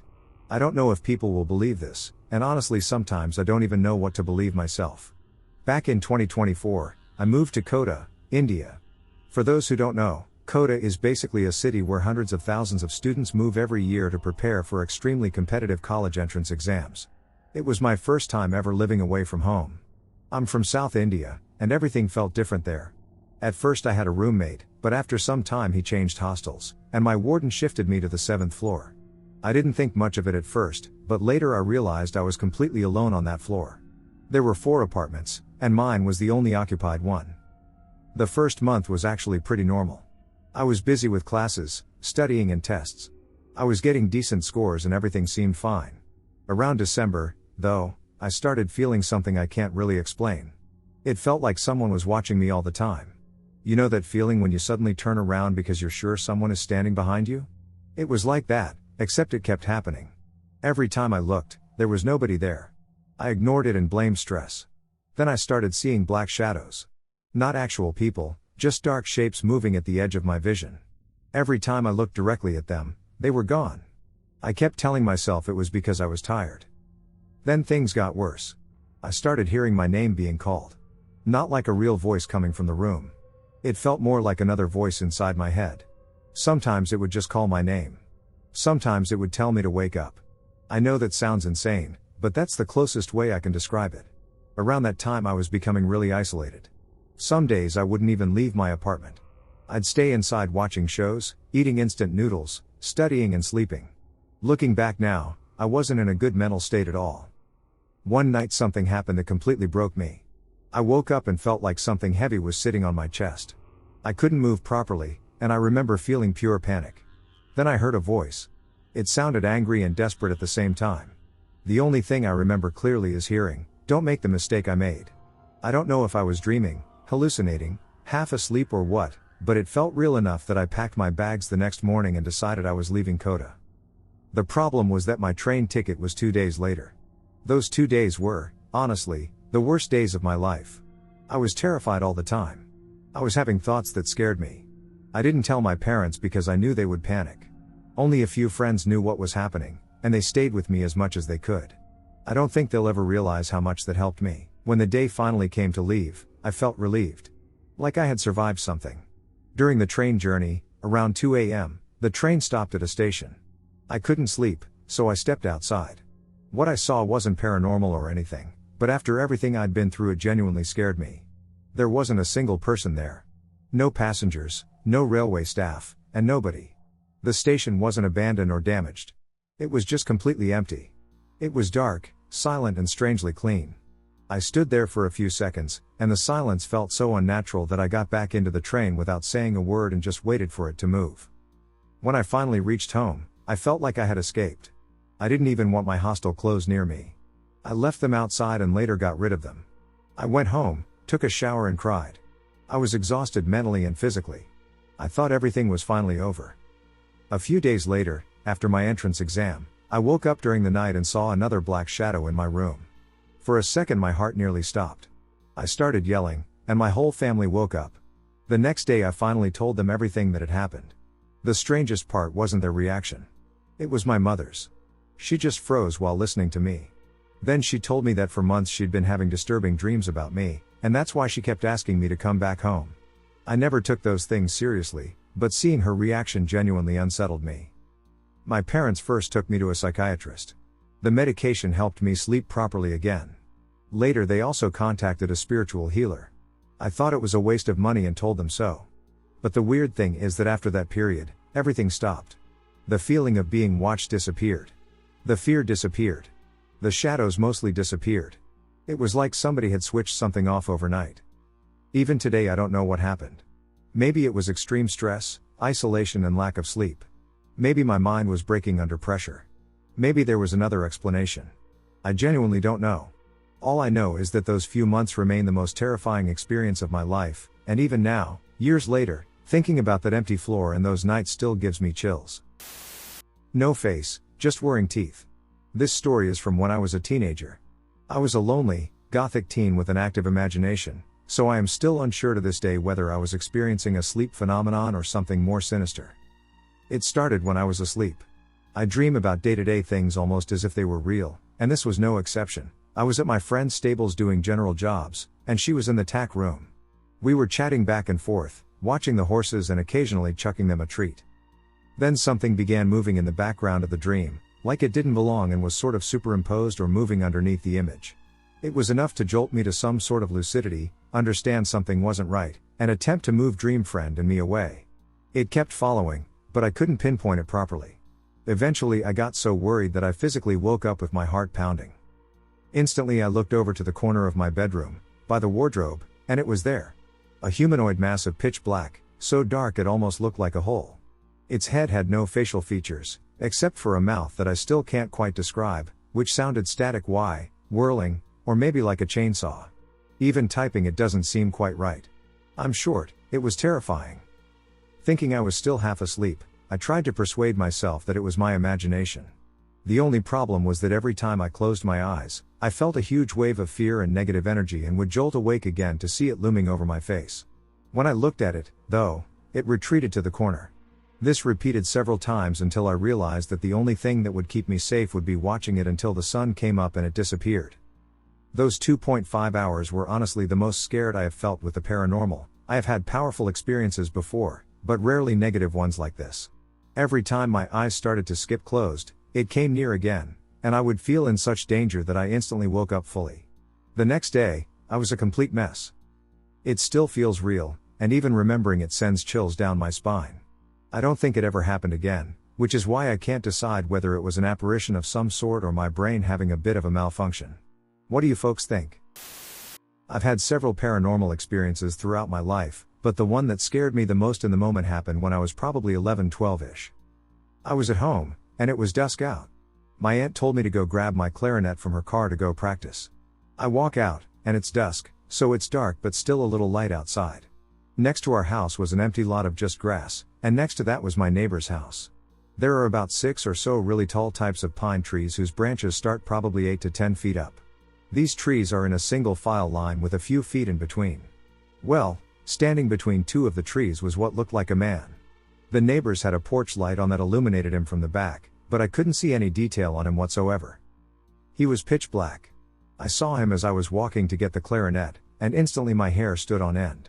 He was standing in a really peculiar way, slightly hunched with a wide stance. It almost looked as if I caught him about to full-on charge at me. Well, I freaked and ran for the clarinet, ran back inside, and immediately told my aunt and great-grandma, but nothing ever came of it. To this day I swear he had no features whatsoever aside from the black, burly shape of a man about to run at me. I think my family is cursed. I've always been a believer in the paranormal, the same goes for my entire family. But for this, you will need some background information. I am my parents' only child and the youngest of 4 half-siblings. Growing up, my sisters and I often experienced paranormal activity. At age 5, I remember I would see black shadows for prolonged times, not in the corner of my eyes, too long-lasting to be a trick of my brain. I also remember having an extremely hard time sleeping as a child. I slept in my parents' bed until I finished elementary school. At first, I would tell my siblings about my sightings at that age. They had told me they didn't believe me. However, years later, both sisters admit, the 2 oldest sisters aren't in the picture, all sisters mentioned are my younger half of the 4, that they had believed me at that time, but they hadn't wanted me to be afraid. Both of my sisters grew up experiencing what seemed like paranormal cruelty, constant sleep paralysis featuring red-eyed beings, sightings of shadows, and what almost seemed like targeted interaction. For example, once my sisters and I were at my aunt's house. We were on the couch when all of a sudden a decoration fell from the shelf, directly on my sister's head. The shelf was sturdy and nailed correctly, and the decoration had no reason to slide or roll. We also experienced drawers sliding open, however, this may be because the dresser that we passed down between us was just uneven. On to my personal experiences, I often either lack dreams or have extremely vivid versions of what almost seems like visions, catching glimpses of places and finding myself in that exact location months or weeks later. I also often find myself waking from a dreamless sleep in a cold sweat, often accompanied by confusion. During this, I frequently experience mind tricks or shadows, with the most common being a state of panic, lying in the dark of my room and swearing I'm seeing wasps flying around. Always a wasp. Never anything else. I have always seemed to have a strong mental mindset. I often have a correct gut feeling and have dreadful feelings before something bad happens. Moving on to more recent encounters I've had. One experience that stands out to me the most is a day when I was home alone during summer break. I woke up and followed my usual routine. I went to the bathroom to brush my hair and clean my glasses. Then I went downstairs to chill on the couch. Seconds later, I would hear the toilet flush. At first I thought I was imagining things from the sheer habit of using the bathroom in the morning. However, I could still hear the water running through the pipes afterwards. I refused to go upstairs the whole day until my parents returned. I also remember stories of me being a young toddler in a car seat, perhaps preparing to go somewhere. I was placed at the bottom of the stairs, and suddenly everyone in the room saw me waving and pointing at the top of the stairs, repeating the name Grandpa. My grandfather is dead. Acts like these would happen more times throughout my childhood. I do remember photos my mother showed me of her young adult years. She used a Ouija board with friends. I can't explain it, but I constantly feel like someone is following me, making me feel unsafe in my own home. Especially when alone in my parents' room. I may be overreacting. Cursed, insane, or just a strong spiritual connection? Please, let me know if anyone has an idea. Most people don't believe me. I feel like I'm going crazy. I feel like something is here with me, and I don't know what it is. My friend says it's a demon, but I'm not sure. One night, while I was with my friends, we were messing around with a ghost app. At that time, I didn't believe much in ghosts, so I repeatedly asked the app to touch me. Later that night we were still messing with it, and all of a sudden I got an aching pain, and my friends looked at it to be a fully red mark that wouldn't go away until the next morning with scratches. I didn't think much of it, but last night, I swear I saw a hand on the left side of my bed, but when I looked back, it wasn't there. I used a ghost app, and it was alerting me with a bunch of messages. It never did that at my grandparents' house. It kept on saying all these things that were happening right then. I had to call my friend, and the situation became even stranger. It knew my light was on, they knew the way I was sitting and everything. It said flame to me. I didn't think much of it until this morning when my mom told me that her fan caught on fire. It was freaking me out, but my boyfriend's friends were saying that ghosts aren't real and demons can't touch me. Then what could it have been?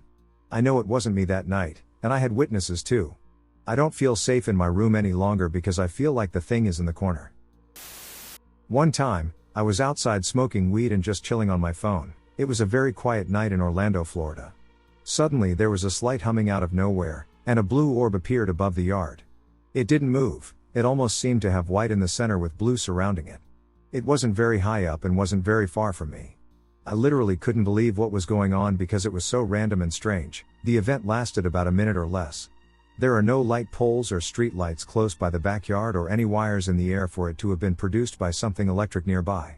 Not sure how paranormal this is, but it was definitely odd. Everyone just chalks it up to me just being really high, but I had been smoking for 10 plus years and never once hallucinated or anything like that for me to believe that.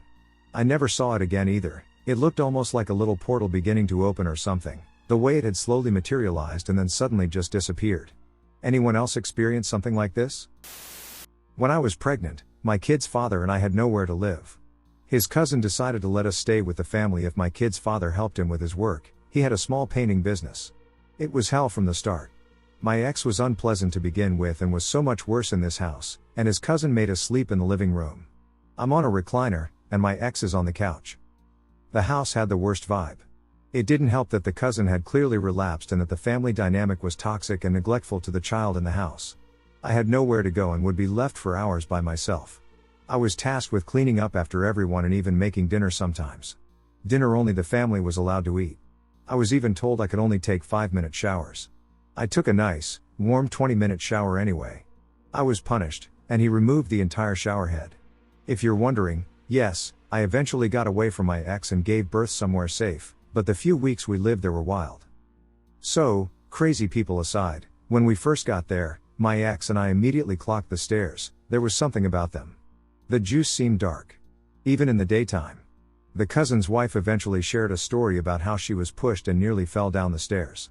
The entire time I was there I would see people out of the corner of my eye. I would look and nobody would be there. Sometimes, though, it would be a family member coming in, so I knew I wasn't crazy. They had multiple other people living there.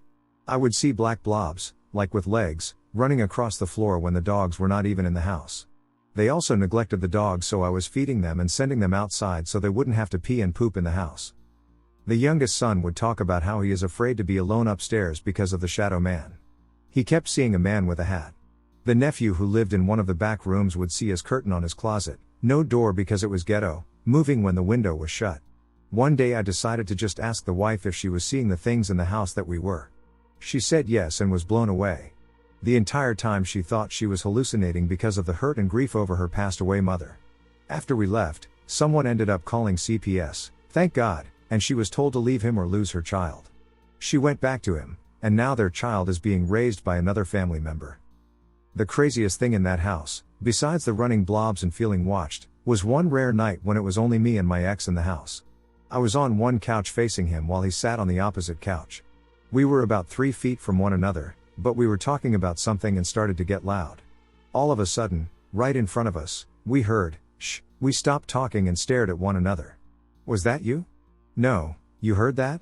Yes. Another time I had left a bag of oranges in the car and was craving them badly, pregnant. I hated the front porch and avoided it whenever possible. It was dark and eerie feeling. This particular night I was not in the mood to waddle all the way across this big house and around the side to the car. I figured I could run and run back. I went out and it was late, so all the dogs were in the house. I snagged the oranges, and as soon as I turned around, I heard what sounded like a deep growl from the bushes. I ran inside and checked to make sure I hadn't left any dogs out there. I hadn't. There was something deeply wrong with that house. It almost seemed to suck the energy from the people inside. We didn't stay long, but the entire time there was traumatic and haunted as hell. Furthermore, I was terrified of the mirror in the bathroom. As a kid, my dad would usually come into my room and rub my feet to help me fall asleep. One night when I was waiting for him, I saw a big black figure appear in front of my door. I know it was there since it blocked the hallway light from coming under my door. I remember thinking it was odd since the door never opened, but assumed it was my dad anyway. The figure then proceeded to very slowly move towards my bed. I was confused and said, "Dad?" No reply. I repeated myself and still no reply. As the figure continued to get closer, I finally said in a shaky voice, "Dad, if this is you, this is not funny." By this point the figure was hovering over me, and I began to get terrified. It then proceeded to lean down while opening its arms like it was going to grab me. For whatever reason, My 11-year-old brain decided to take my arm and see if I could feel this thing. There was nothing there, and as soon as I waved my arm back and forth where this thing was at, it suddenly stopped trying to grab me. It then started to slowly stand back up, turn around, and make its way back towards the door. At this point I screamed bloody murder, and my parents came running. As soon as they turned the light on, it was gone. Like it vanished rapidly or something. Of course they never believed me but comforted me since I was hysterical. I slept with the light on for several days after that. Luckily it never came back. This was over 30 years ago, and I still vividly remember this happening. It was not sleep paralysis since I was able to move and was very much awake. I'm guessing it was maybe some sort of shadow figure. I've seen or heard a few weird things, but only one actually scared me, and that was only at first. I worked in a pet shop as a teenager. I was mostly there while the shop was closed. I'd clean the cages, let the cats out to run around, and feed everything. Soon after I began working there, I would hear weird things upstairs. The shop was on a main street of interconnected buildings, so sometimes you'd hear people in the shops on either side. One side had a brothel upstairs, so you'd often hear the sorts of noises you'd expect from such an establishment, which was pretty funny. But you get used to those sounds quickly, and I learned to differentiate them from the sounds within the shop I was in. I realized that I could hear someone walking around on the wooden floorboards upstairs. Sometimes they'd actually come all the way down the stairs and do it with enough force to make the decorations under the stairs move. The animals would all go dead silent when that happened. That included at least 60 birds, who never stopped at any other time. Things would launch themselves across the shop. For some reason, it liked throwing this big rooster toy with rope legs, the kind designed to be indestructible to big dogs. It also liked opening the electricity box, that was latched closed, and would switch the lights on and off. The sound of someone on the stairs, in an empty shop, that definitely wasn't a cat, scared me to death. I'd race through my work just to get the hell out of there. Finally, it threw the rooster at me and hit me in the head really hard while my boss was there with me. She saw it happen loads of times to many, many people, but that's the first time she'd seen it happen to her. I'd never said anything about any of it because I thought she'd think I was making it up. She said she'd felt him. We all thought it felt like a man, soon after they'd moved into that shop, but she didn't know who it was. I've tried to find out as well but haven't had any luck. That shop had been derelict for a while before she took over the lease, and she'd asked the landlord to get a Sparky in to fix the faulty wiring making the lights switch off, but the Sparky said the wiring was fine. She told me just to say hello to him when I came in and goodbye when I left, and he'd leave me alone. Once I started doing that, he seemed to be fine with me being there. I worked there for about 3 years, and it was only the first 6 to 8 months where I was actually afraid of the ghost. I think he was just bored and curious and enjoyed causing a little bit of mischief. My other experiences have either been peculiar in a perplexing manner, such as encountering a woman whom I initially believed to be a real person until she walked into the middle of the road and disappeared right before my eyes, or amusing and endearing family member antics. One of those experiences did make me scream. I was minding my granny to give my uncle, who was her full-time caregiver, a respite break. She suffered from dementia, and she would wander around the house at night and fall if someone did not remain awake to guide her back to bed. I needed to get something out of the car at about 1:30 a.m., and the lamp flicked on as I walked through the living room door. That lamp was on a timer that turned it off at 11 p.m., and it shouldn't have turned on of its own volition. Since odd things tended to happen at her house, I laughed and said out loud, "Nice try, but it takes more than that to scare me away." As I walked through to the front corridor, I got out onto the veranda, and the ducking radio switched on by itself, playing Ducking Celine Dion. It was the goddamn Titanic theme song. The song was just what was playing on that radio station at the time, but it was a really funny coincidence. I screamed. I'm honestly amazed nobody called the police. But it was more out of surprise than actual fear, and once I got over the fright, I laughed so hard and said, "All right, you win, you got me. Well done." When I got back from the car, the bastard had turned the lamp and radio off again. The lamp being on was actually useful. I think it was probably my grandfather, because that's exactly the sort of thing he would have done for shits and giggles. Nobody believed me. This was a long time ago. I was around 13 or 14 years old. So, my brother had this cool friend. Every time he would go, I would ask to go with. Well, this one time we were hanging out, and he was telling this story about some fire that happened a long time ago. I don't remember much about it, but he said that whoever hears it, a man would appear at night at your window. I didn't think much about it at the time because he liked to joke around. After we got home I started thinking about it, like how would a man just appear out of nowhere and be at your window? I laughed it off, thinking it was stupid. So that night I woke up suddenly because I needed to use the bathroom. Well, my bed was under the window but facing towards the door, so I was able to see lights from cars. For a moment I saw the light of a car pass, then in between, the shadow of a man. I freaked out, and I lay there thinking it's all in my head. Nope, I saw the light of a car again, followed by the shadow. The shadow looked like it had an old cowboy hat and wore a trench coat of some kind. Well, terrified, I lay there motionless. Each time a car passed, the shadow of a man was still there. After the sun started going up, the shadow began to disappear. Then, I got a little courageous and saw if I could see him. Well, I did. I caught a glimpse of him. I yelled for my parents. They came into my room, turned on the light and asked me what's wrong. I told them that a man was staring at me from the window. My dad looked at the window and said there's nobody there. I kept telling them that he was there, but they didn't believe me. Even when my brother came into my room, he said that I was just scared of the story his friend told us. Nobody believed me. I kept seeing him for a few nights, then, suddenly, he vanished. I no longer saw him. To this day, nobody has ever believed me. I saw a strange woman inside my house. Guys, I don't want to make this too long. Right now it's 1 a.m. in the country I'm currently in. We just came back from the beach. My grandmother was sleeping downstairs, so my mom, dad, and I went upstairs so we wouldn't disturb her. The house has 2 floors, but the stairs for the other floor are outside, so the downstairs and upstairs aren't connected from inside. While my mom and dad were waiting on the balcony, I went to take a shower and wash my hair. After I finished and opened the bathroom door, I almost screamed because of what I saw. I saw a strange woman who looked like my mom but wasn't my mom. The clearest thing I remember is that when I suddenly opened the door, she looked shocked and scared. It only took seconds for her to disappear after I saw her. I remember it very clearly, especially because this happened only about 10 minutes ago while I was writing this. At first I thought the woman was my mom, but it wasn't her. Her face didn't look like my mom's, and even her clothes were different. I don't know. Only her height and body shape were similar. Other than that, I think she was wearing normal clothes. But I'm absolutely sure she looks surprised and frightened. Our current house is next to a cemetery. As much as I don't want to admit it, it feels terrifying. But I've never experienced anything like this in this house before. The place we're staying in isn't completely isolated, but it's not crowded either.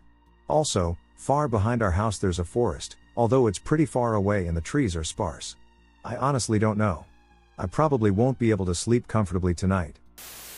Scariest moment of my life, long story. It was a late night, about 9 or 10 p.m. I got in the car with 4 other girls and 3 guys, let's call them Kylie, Leslie, Sarah, and Maria. And let's call the guys Noah, Alex, and Sammy. We were on our way to Gainesville just for fun, photos and a night away from home. We got to Gainesville about 2 hours later, around 11:30 or 12. We took photos at a basketball court and then headed to the nice hotel about 7 to 8 stories tall. Across the street was a small Wawa. We were next to a highway where a bridge crossed over the intersection, and adjacent to the intersection was a forested area filled with many trees. We went. After settling in, we went back out to the parking lot to smoke, while everyone else drank. Me. Little did I know the scariest moment of my life was about to occur. Everyone was in the parking lot except Sammy. We all were smoking and drinking until Leslie started getting scared and walking at a fast pace away from the group. All the girls said she was just trying to play around or that she was tripping. I was the only one who followed her to make sure she was alright. I followed her behind 2 cars from the group that sat at the back of our vehicle. As I followed her, she got more scared, almost as if she were going to cry. She said, "It's coming." My heart dropped. I was confused as I tried to calm her down, asking her what was coming. She got more upset, continuing to say, "It's coming, bro." Not even a few seconds after she said it the second time, we heard a deafening scream. This scream did not sound human or animal. It made my heart drop, as if something were telling me that it wasn't a human or a regular animal.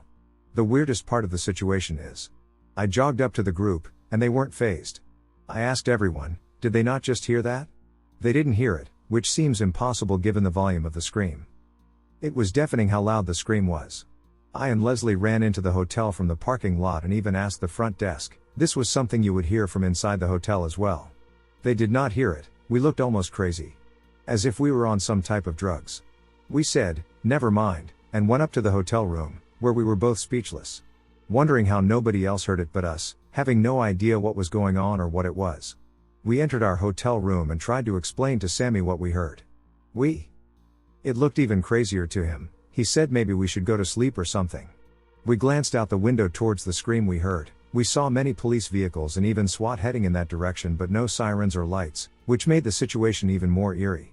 To this day I will never understand or know what that thing really was or what she meant by it coming. I just hope it never happens again and I can find some type of answers to what it was that night. I haven't spoken to them since then. I was thinking of reaching out to her to ask her what she remembers. It wasn't scary, at first. Some friends and I attended an open mic night at the Continental Club in Oakland. It was small, maybe 6 performers, and we stayed afterwards, drinking shots of whiskey and shooting the shit with some other performers, the bartender, and some regulars. The way it's set up is there's a bar and, adjacent, a venue space with a stage, with a short hallway connecting them at the far end of both spaces.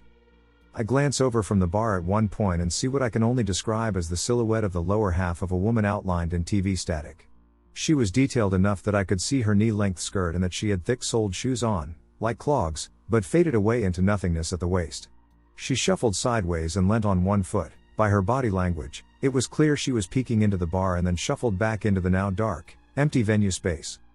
I didn't say anything, but in a lull in conversation, I asked the bartender, saying the space is so old with so much history, do you think it's haunted? And he said yes, there was a ghost of a young woman who used to clean, she just never stopped coming to work. Now, I've had experiences before, and since, but never a vision like that. For some reason, probably the whiskey, I slipped away from the conversation and stepped just inside the hallway. I just softly said, thank you, to her for showing herself, that was special, and we'd be out of her hair soon, and she could have some quiet. I woke up late and a little hungover the next morning and got on with my day until I was stricken with this overwhelming sense of loneliness to the point I started crying and couldn't stop myself. I had to call some friends just to chat. I calmed down and went on with my day. I had to run to the store and came home around dusk. I entered through the back door of my apartment and could see through the kitchen that the light in my living room was flickering on and off. It was an old apartment and had some sketchy electrical work, so I was mostly concerned, especially because the flickers were accompanied by a loud snapping or clicking sound, so I went straight into the room to investigate. The light was not flickering, it was clicking on and off. The noise I was hearing was the click of the switch as it flipped itself up and down. I sat there stunned, watching it happen for a moment, before booking IT back outside to my car. I called the same friends I had earlier, as they were nearby. And once they picked up, I didn't even know what to say. I finally, vaguely in a panic, explained I thought someone might have been in my apartment and asked if they would come and check it out with me. They begrudgingly agreed, and we went through the place from top to bottom. After that, they left to finish their dinner, which I had interrupted. I was so freaked out I stayed up until 5 a.m., scared to go to sleep. I finally just had to do something to make myself feel better, so I stood in the room and said, I know you're lonely, but you can't stay here. I'm sorry, you need to leave, please. And I swear, this diaphanous black stuff flew past me and out the open window in the adjoining room. It was like how a very light piece of black silk fabric moved if you threw it in the air and snatched it up as fast as you could. I felt the wind of it rushing past on my skin, and the kicker, I was in fashion school at the time and was curating a massive mood board of magazine pages and sketches on the nearest wall. Every single one of them fluttered in the direction of the window. I've never been back to the Continental Club, not out of fear, I just don't go out much these days. I always wonder if she made it home or moved on. Or perhaps it was a different entity looking for recognition. Scariest thing to ever happen to me. It was mid-August, 2011, and I was a young person with no money for college, no job experience, and nowhere to live. I spent most of my time couch surfing and job hunting, looking for anything that might add some stability to my life. Well, a few months on, I met a man who owned a construction company, and he offered me a job apprenticing with his plumbers. The pay was decent, and I liked the area, so I took him up on it. As my first day approached, it came up that I didn't have anywhere to stay, so this guy, being the gem that he is, offered me a spare bedroom until I could get on my feet and rent my own place. His house was pretty big, at the end of a long gravel drive right where the suburbs of the nearby city ended and the boonies began. His nearest neighbor was on the other side of an acre of fir trees. We got along really well and shared dinner together. He lived alone, so it was an easy situation to adjust to. He knew I was self-conscious about my housing situation, so we'd commute separately, and he didn't tell the team I worked with. The job was good, and I liked working with my hands. Honestly, it seemed like life was really starting for me. Fast forward 3 weeks and it's now the beginning of September. I start to have dreams about a weird noise at night. It would fade in slowly until it became so loud as to be unbearable. The sound itself is hard to describe, but it was kind of mechanical and oscillating. It would start with a low tone, steadily climb with a rhythmic beeping to a fairly high tone crescendo, and then go back down and repeat over and over again. I remember it becoming so loud my ears would hurt. There was no other substance to the dreams, only the noise. This went on for a week, every night at the same time. I would never wake up when the sound was happening, but the moment it faded away, I would wake up sweating and panting, and always right around 3 a.m. I started to become concerned and asked my boss if he had any trouble sleeping or heard any noise in the night. He said no on both counts, so I figured I was just having a little trouble adjusting to my new life after all. And yes, I did actually check the carbon monoxide detectors the next time he was out of the house. The dreams persisted. I was starting to dread going to sleep. The sound terrified me, and I didn't understand why. I even went as far as to call out of work for a couple of days to try and catch up on some sleep during the day. On the night of my second day off, I couldn't bring myself to go to sleep. I knew I had work the next day, but anything was better than that god-awful noise. It was about 2 a.m., and I couldn't keep my eyes open anymore. I didn't have a cell phone at the time and only had a novel to entertain myself with, so staying awake was a losing battle. Sure enough, the sound returned. I remember screaming at myself to wake up, trying to will myself out of my nightmare. Suddenly, the noise stopped, and I did wake up. Only I wasn't in my bed. I was on a kind of table. It was black and felt like stone underneath me. I was on my back, in a shallow depression inset into the table, maybe an inch or two deep. The room I was in was extremely dark, and I couldn't make out the ceiling or the walls. The only source of light was behind me and to the right, and I could hear rustling in that direction. I was terrified. More scared than I've ever been in my life. I resolved in an instant to sit up and look in the direction of the light and rustling sound. I don't claim to understand or know what I saw there, but I do remember what it looked like. It was a being with narrow shoulders and a small frame, almost like a child's. It was wearing skin-tight clothing with no details or adornments that matched the color of its pale gray skin. Its most pronounced feature was its head, which was maybe twice the size of an average adult's and shaped like an upside-down teardrop.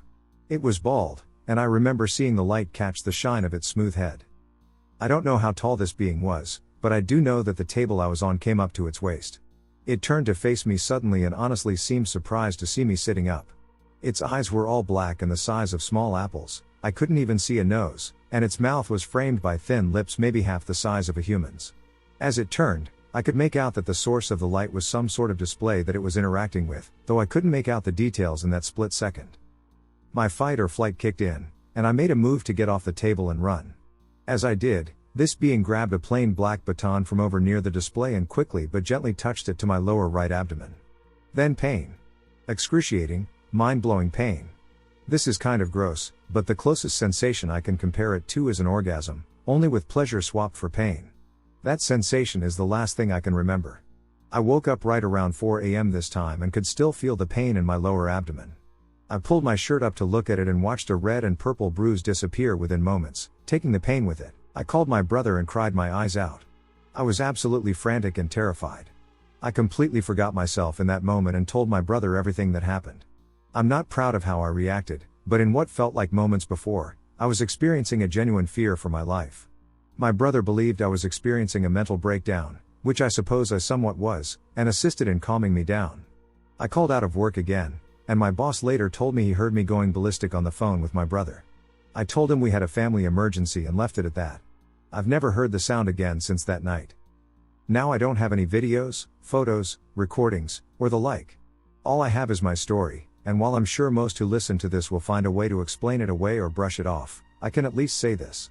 The experience remains the single most frightening thing that has ever happened to me.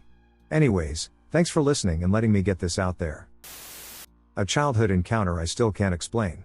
When I was a child, I experienced something truly peculiar, and to be honest, I still cannot comprehend it. It was getting dark out, I remember the sky turning that weird blue, and I was playing outside like usual. Out of nowhere, I spotted this woman. She looked completely out of place. She had a crown made entirely of flowers and was covered in them, from her dress to her jewelry, just flowers everywhere. She came right up to me, picked me up like I weighed nothing, and started spinning me around so fast I almost lost track of where I was. The weird thing is, I didn't feel scared at all, it was actually kind of fun. Then, After what felt like ages, she set me back down.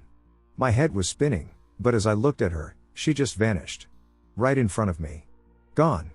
That's when I started screaming. My mom rushed over, wild with worry. Once I calmed down enough to tell her what happened, she searched all over but didn't find a single trace of anyone. I still don't know who, or what, I saw that night. The story no one believes. One day I was about 14 to 16 years old, I think, was watching the family dog, Athena, husky, and I kept hearing creaks around the house. I kept quiet and listened closely, and I swear I heard footsteps. Which is weird because no one is home. So I woke up Athena to see if she would react to the sounds. She seemed very unsure, like uneasy. I start to freak out and call my best friend B, same age. B, I am terrified. I think someone is in the house. Instead of calling 911 because I was gaslighting myself lol. But also because I know that there has always been paranormal activity in my parents' house. B said something on the lines of, I am babysitting my sister. If I came to help, I would have to bring her. I said, dude, I'm freaking out. I need you here, or something like that. B comes into the house with her sister Kay, who is about 8 to 10 years old. We both grab knives and go to the basement. We worked our way from the bottom to the top and cleared each room. As we neared the second floor, I could hear footsteps, but quietly. I start to feel really uncomfortable and ill. B went first into my parents' room and cleared it. We need to check the attic, B yelled. I said, we have to search every room first. We start to walk towards my room, my brother's room, and our washroom. They were side by side, my room, his room, and the washroom. As B walks out of my parents' room, my door, my brother's door, and the washroom door slammed shut. Keep in mind no windows were opened, and there are no windows in that washroom. I was hanging on to Kay for dear life, and we jumped so high that I felt like I was in heaven, lol. We opened the washroom. Nothing. My room. Nothing. My brother's room, no one and nothing. My brother has an attic in his closet, and so do my parents. So we check my brother's, but it doesn't move. We recorded videos on Snap while using a hanger to try to push up the attic door further. I swear it moved like 1 centimeter, but nothing more. We went to my parents' room and pushed, and it looked like it was glued shut. We start to calm down, and B and her sister leave. Now fast forward. I think it's about a year or so later. My father was in Latvia, my father was in the military. My brother and his girlfriend were over at the house. I was on Skype with a person named Jay, and I said I felt so uneasy, like someone was watching me.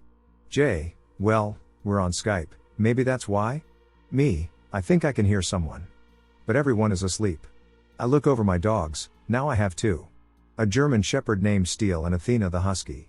Steel was about 130 pounds purebred. The German Shepherd looked extremely scared, and Athena kind of hid behind him. My mother sleeps with the door open when my father is away/overseas so the dogs can walk around and protect the house.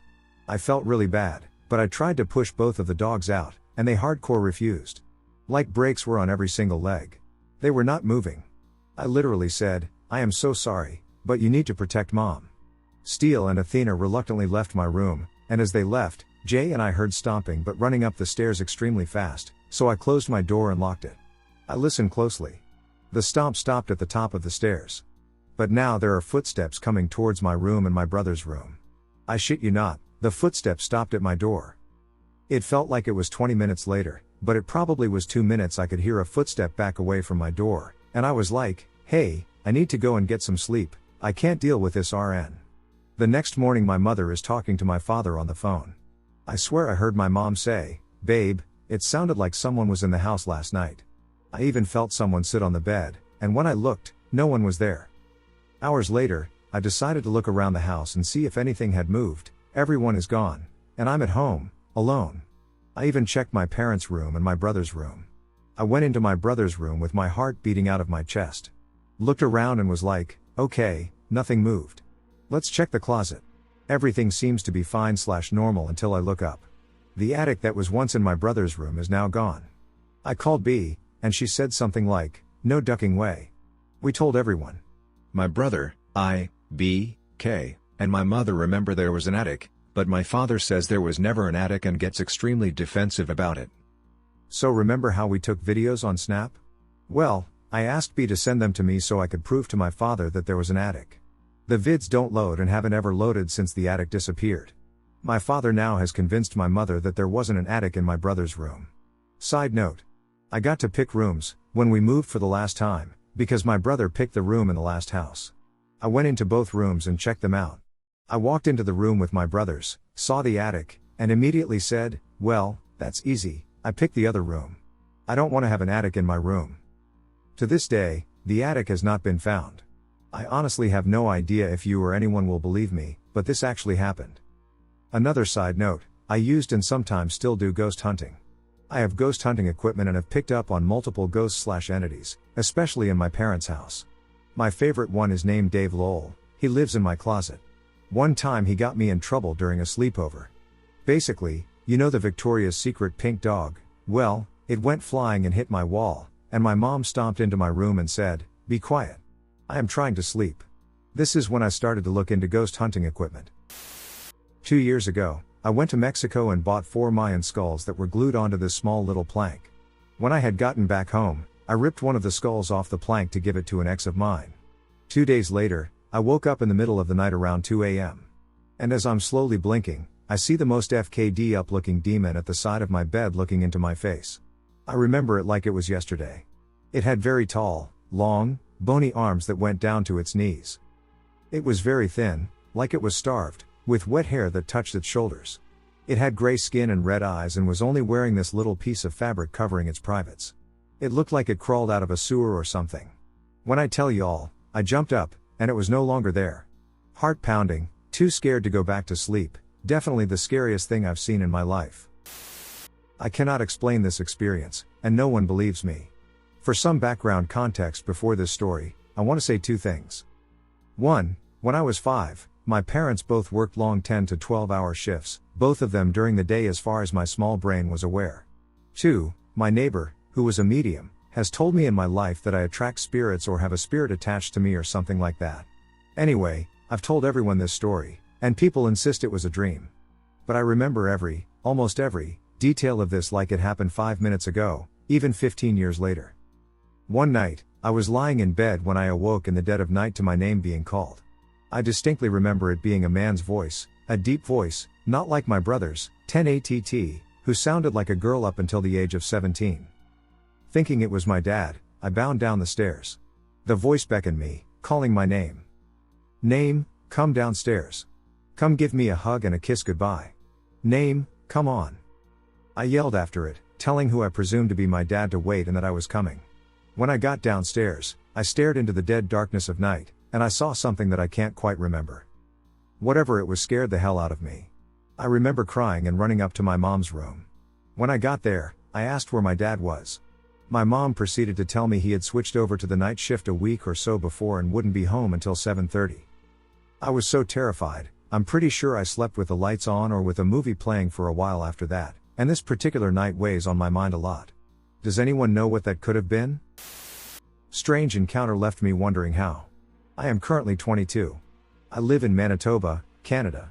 To start off, I'm not unfamiliar with paranormal stuff. I've had some stressful stories in the past. Most, I think, are related to insomnia. Most of which I'm not inclined to share ATM. However, there is one incident from a couple of months ago that still freaks me out to this day. Mainly because I've been hearing about them more and more through online videos. The name shadow people refers to those things in the corner of your eye when you are not paying attention.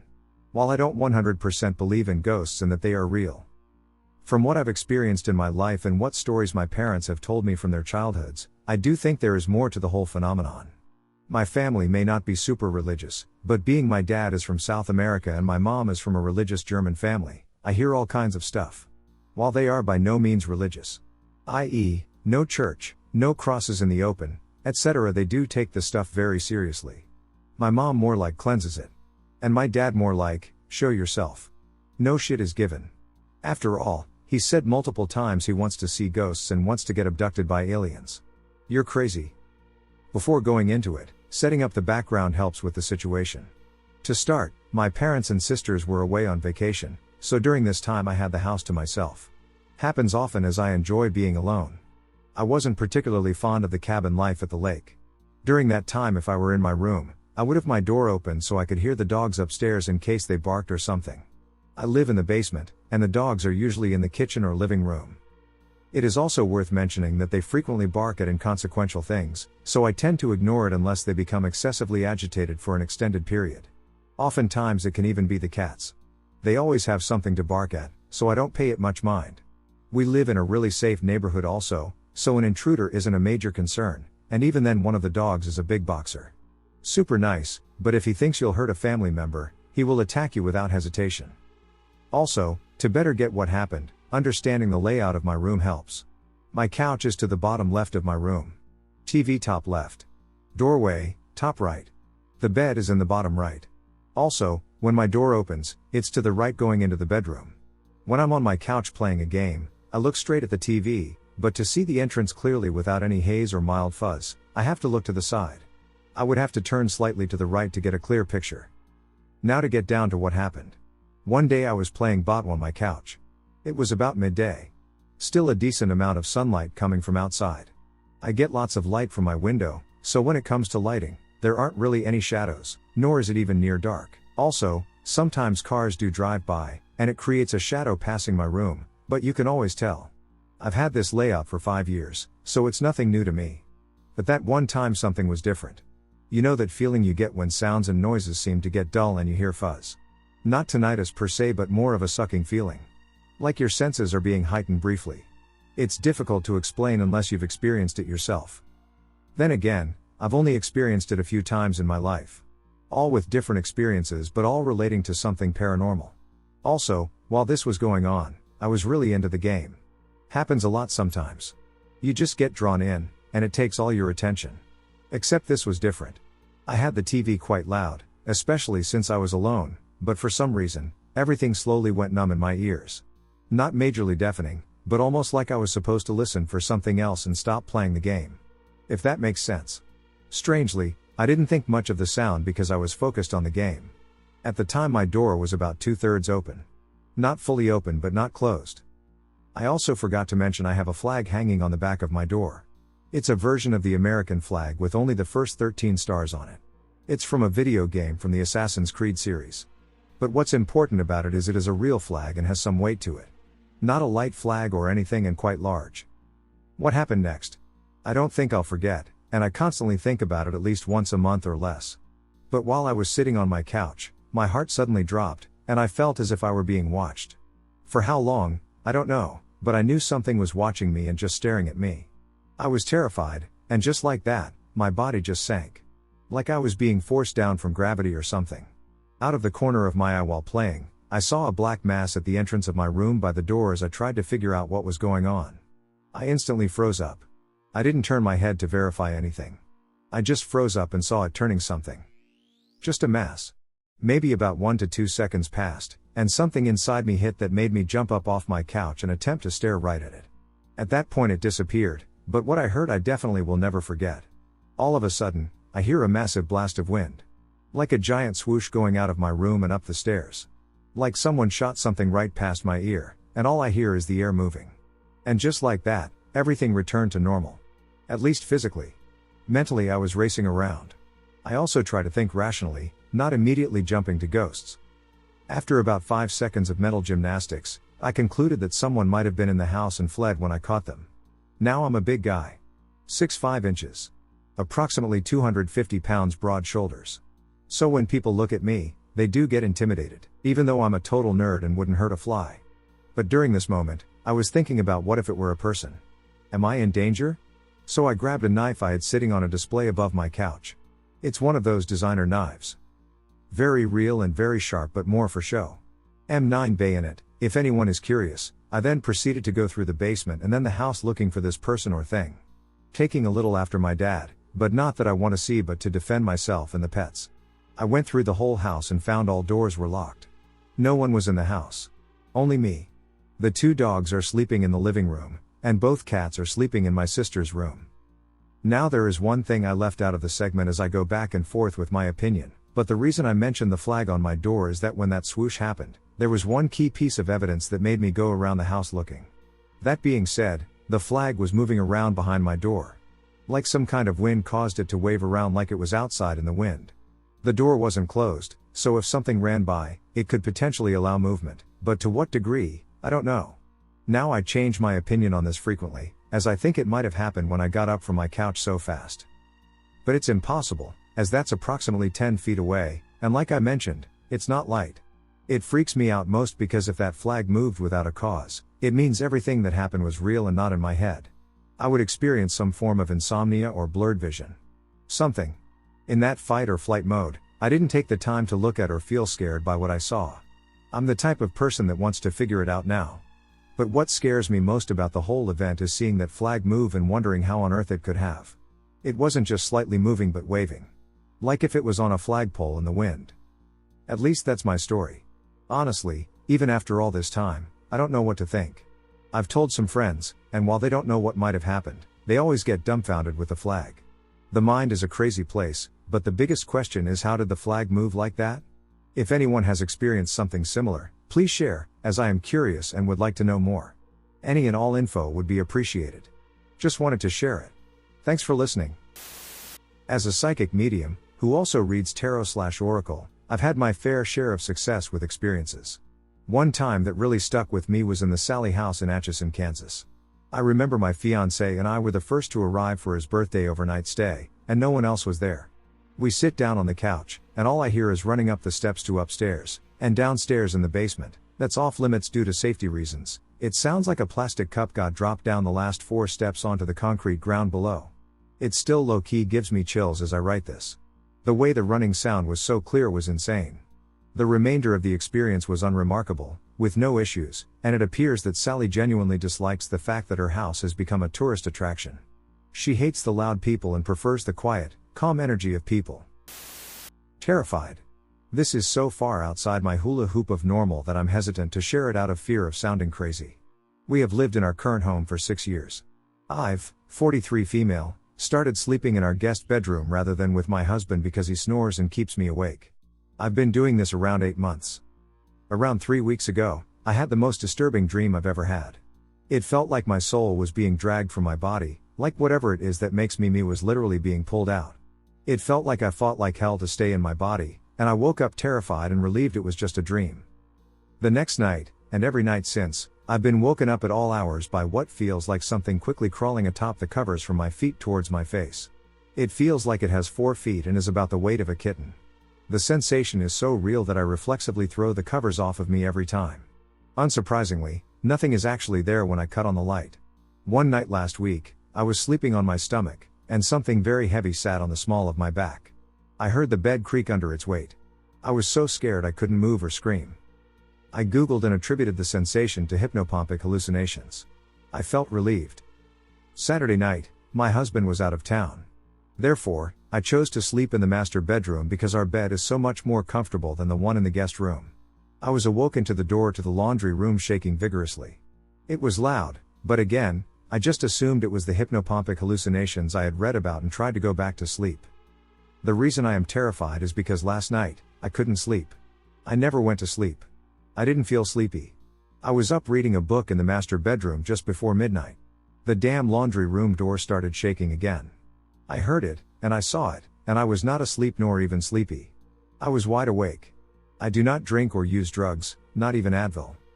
To make matters worse, when my husband got home from his trip a minute ago, I asked him about the door shaking. He said that he's not sure what that is. He says for the past few weeks, it'll just open in the middle of the night. Now I'm even more terrified, because clearly this is real and I'm not going crazy, or if I am, my husband is going with me. I have no idea what to do. I am Christian. I believe in good and evil, but I have never experienced nor even been open to experiencing anything like this. I am terrified to go to sleep now. Does anyone have any advice to make this stop or to find a simple explanation to this? We are putting up cameras in the laundry room tonight. Has anyone else experienced something similar? I don't drink or use drugs, but should I try to use a sleep aid to knock myself out, or is that going to make it worse? There was something living in my house. This is by far the spookiest experience my family and I have had regarding the paranormal. This is a long story, so I hope you find this interesting enough to read till the end. I am currently living in Australia, and this all started when I moved into my current house around 3 years ago. In my culture, we believe that whenever a family moves into a new home, a priest should come to perform various prayers to bless the house. However, when my mum bought the house, we immediately went on holiday for 3 months, so we were unable to perform the rituals. Everything started when we first came back to our house. Just some background, my mom raised me on her own, so it was just the two of us staying in the house at the time. I was still in high school, and my mom worked in the city, so we both took the train every morning. My mom always left home earlier than me, so it was my job to lock up every morning.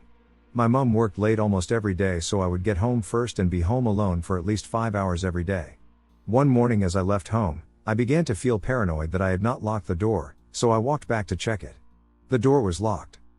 Later that day when I came home from school, I walked up my driveway to find that the door was wide open.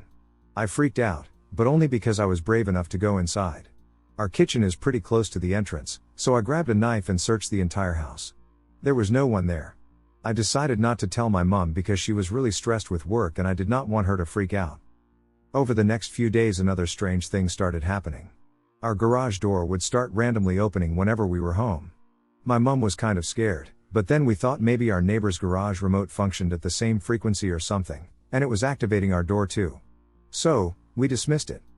It had been about 2 months since we were living in our new house, and everything seemed to be normal again.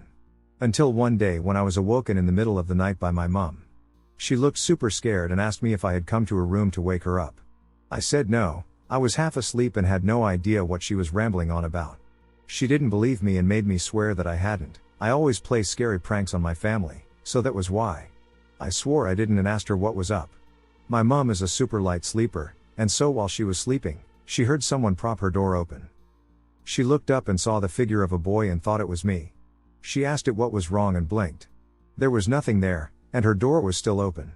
She called my name a few times, and there was no response, hence why she came to my room. I have to admit, given the stuff happening with the doors, I was kind of scared, but I convinced my mom that she was imagining things, and she went back to sleep. Ever since that night, up to this day, my mom still sleeps with her door open and the living room light on. And I do not blame her after what happened next. 2 weeks after this incident occurred, my mom's best friend and her son and daughter, they were both around my age, came over from our homeland, Malaysia, to visit us. I was really excited, as I have always been close to them. One thing you should know about my aunt is she's had many experiences growing up with the paranormal, and so she is super scared of ghosts. For this reason, she and her kids always used to play pranks on her. One day the 4 of us were playing poker on the dining table while my mom was taking a nap in the living room. Suddenly my mom rushes out of the living room, her eyes were wide open, and she looked really scared. She asked her who had woken her up from her nap. The 4 of us were dumbfounded as we had been playing cards the entire time. She then told us that she felt someone tap her shoulder while she was asleep. When she opened her eyes, there were 2 feet on the floor. Once again, she blinked, and the feet were gone, and there was no one there. My mom was fully freaking out now, especially after what happened the other night. Then my aunt, given how afraid she is of ghosts, started to freak out too. I didn't want her holiday to be ruined, so I managed to convince them that my mom was probably in the middle of a dream, so when she woke up, she was probably hallucinating. Yes, I know it sounds stupid, but hey, it worked. But then the next day, something else happened. My mom had gone to the shops to get groceries. The kids and I were playing video games in the living room while their mom was having a shower. Suddenly we hear the bathroom door burst open, and out runs my aunt, wrapped in her towel. She screamed at us, telling us to stop trying to scare us and that it wasn't funny. The 3 of us were super confused, and her daughter asked her what had happened. She told us that she knew that we were the ones knocking on the bathroom door even after she told us to stop 3 times. I know it probably seems like she was overreacting, but I cannot emphasize how scared she is of ghosts. I exchanged a concerned look with her kids and then told her that it genuinely was not us and that we were playing FIFA, best game ever, the entire time. Soon my mom got home, and we told her what happened. Let's just say that my aunt started sleeping with her room lights on for the rest of her trip. Soon my aunt and her kids had gone home, and it was back to me and my mom again. We were back to our regular routine. My mom was finally at peace, and she had not seen anything for a while, apart from the garage door opening on its own every once in a while. The same, however, could not be said for me. It seemed that it had come my turn to be tormented. As I mentioned before with my mom at work, I would be home alone for a few hours every day. I began to start hearing things. The strange thing is it would never occur while I was in the living room. Whenever I went to use the toilet or went to sit in my room, I would start hearing things coming from the living room and kitchen. It started out small. Just the sound of some panting, like if you had run a marathon. That kind of panting. But the minute I entered the living room, nothing. There would be no sound at all. It soon started to get worse. I would hear footsteps pacing around outside my room and spoons and pots falling in the kitchen. But every time I stepped out into the living room, the noises would stop, and everything would be just as I left it. There was even a time when I thought I heard a kid laughing right outside the door when I was in the toilet. I decided not to tell my mom yet because she seemed to be getting over her experiences and I did not want to scare her again. But one day I felt that I needed to tell her, and we decided that day it was time we contacted our priest to perform the prayers for our house. It was the day my best friend and his parents came over for dinner. It all started as an innocent dinner. My best friend and his family were Malaysian too, and we were having a great time talking about home while having a signature Malaysian meal. My friend's dad was telling us a story when all of a sudden, his face just froze, and his eyes widened. He honestly looked like he was having a stroke. His face contorted into a frown, and he just stared down at the table. My mom and I shared a worrying look, but my friend and his mom just continued eating like nothing was happening. Suddenly his dad seemed to return to us, and he continued telling the story as if nothing happened. But he could see that my mom and I looked worried. Suddenly his wife tapped his shoulder and said, "Just tell them." He frowned at his wife and just kept eating. There was an awkward silence for a few minutes, and then he finally decided to address the elephant in the room. He apologized for scaring us and assured us that there was no need to worry. He then went on to tell us about his life. Since he was a child, he had been very religious, and from a young age he felt a very close connection to God. He regularly meditated and was very, very spiritual. He was so spiritual that when he was in his mid-20s, he had awakened a gift. He was able to see dead people. I kid you not, when he said this, I immediately looked at my friend waiting for him to start laughing at some prank. But my friend's face was dead serious, and he continued looking at his dad as he told his story.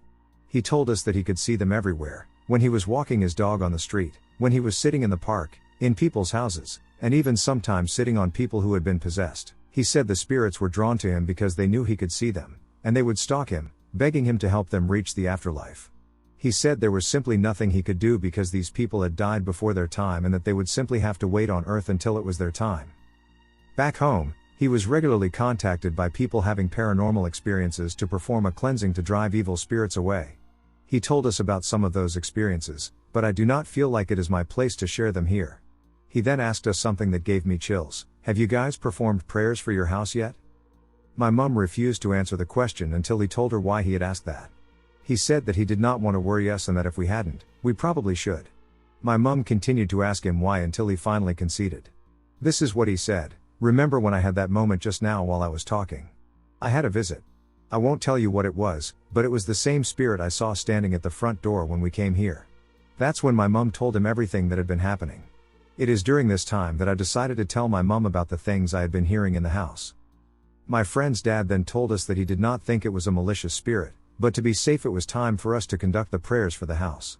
Before he left, he asked my mom if he could see our altar in the prayer room. My mom took him to it, and we all followed him. As he stood in front of the altar, his body suddenly shook, as if he just had a huge hiccup. He then put his hands together and bowed his head. Before leaving, he said, "I can see why the two of you have not been hurt, you are both protected." That concluded their visit. A week later we arranged for a priest from our local temple to cleanse and bless our home. I promise you that ever since that day, nothing strange has ever happened in our house. Even the garage door has stopped opening on its own. I am not a particularly religious person, but I have learned my lesson. I will never move into a new house without performing the rituals that my culture demands. Scariest thing that ever happened to me. I got a good one for you guys. It's a long read, just a heads up. This story ducked me up. I was about 10 or 11 when this happened. My mom and my brothers and I lived in a tribal housing house, Rabbit Ridge, located in Kashina, Wisconsin. My family went to my grandma's house for the evening and asked if I wanted to join them, but I chose to stay home alone. I ultimately heard this tapping noise for approximately 5 minutes and was unable to ascertain its source. My mom had this drum set in the corner of our living room. I specifically remember watching American Dad and turning it down and determining it was coming from the drum set. I went and checked to see if maybe a mouse or something got stuck in one of the drums. I ended up seeing the top of one of the drums ripple after I heard the tapping noise, but I didn't see anything in the drum. I kind of got scared but more intrigued. I saw and heard the drum hit again, so I hit it a little harder, and the thing, whatever it was, hit it back just as hard. I did this like 5 more times, and it was responding. I wanted to continue to do this, but deep down it started to really freak me out. I did it one more time and got no response, I did it again and still no response. All of a sudden, from the back of my hallway, I heard something sprinting down the hallway right at me. All I thought to do was cover up and plug my ears. I then uncovered my ears and didn't see anything but could feel something evil watching me. I remember sweating so bad I could feel what felt like each droplet on my head and back. I called my grandpa, panicked, and had him come and get me. Nonetheless, approximately 20 years later, 6 months ago, my uncle contacted me and expressed significant distress. He recounted having a terrifying dream in which he found himself back at the old house in Rabbit Ridge during the night. He said he could hear his mom, my grandma, screaming from inside the house. He said he went in and my grandma went running out and said there was something in the back room. He said he went to go see what it was and went to the back room. He said the house had the same setup as when we were kids when I was living there. He said he saw this man sitting on the bed looking back at him with an inhumanly big smile. Aaron, my uncle asked him who he was, and he stated, "Don't you remember me?" Aaron said, "No, who are you?" He said, "I'm the man that was ducking with your nephew all those years ago on the drum set." Aaron said his heart dropped and he got super freaked out, and the man jumped out the window. Now I don't know what to think, but I do believe those two things were connected. Aaron showed me a picture of what the guy/thing looked like. It's super odd that 20 years had to pass and that we have our families now. This story/memory still sends chills down my spine. Some sort of entity followed me home. First off, I'm from Portland, Oregon. Tonight was a relatively clear night. It rained earlier in the day, but there was no fog or any other weird weather.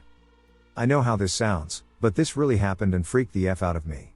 I'm naturally a pretty tough guy, but this made me call my wife while shaking like a leaf ready to cry because it was freaking me out so bad. Less than 10 minutes ago, I was on my way home from my friends. About 10 minutes into my drive, I noticed a car following me. I was followed literally all the way home, which is more than 10 miles from the moment I first noticed this dark cloud. I was on the motorway going about 60 miles per hour when I noticed it. It never missed a beat.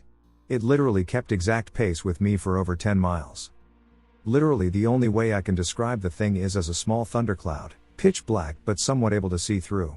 It was about 5 feet high and I'd guess about 25 to 30 feet long. I was the only car on the road, and out of the corner of my eye in the right-hand lane next to me was this thing. A cloud is the best way I can describe it. It was very dark and formless, kind of translucent. I could barely see through it, but it was transparent enough for me to not be 100% sure it was there. It really freaked me out, so I called my wife, and then I decided to change lanes into it to see if it would disappear, and it did. I thought so anyway. About 30 seconds after I lost sight of it, it instantaneously reappeared right outside my driver window. It was a little bit taller than my car and was about 3x as long. When I took the exit to get home, it disappeared again, and I thought I lost it.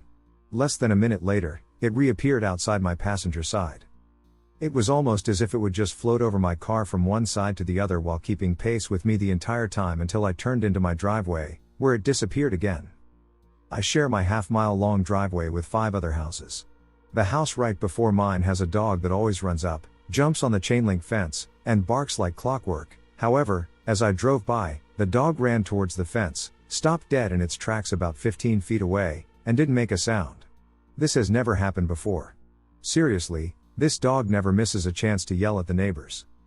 My wife was waiting in the front yard for me when I pulled up, but because of the darkness of the driveway and lack of lights, she said she couldn't see anything. Has anyone ever heard of anything like this? I'm honestly freaking the hell out right now. I stayed home alone when I was 12.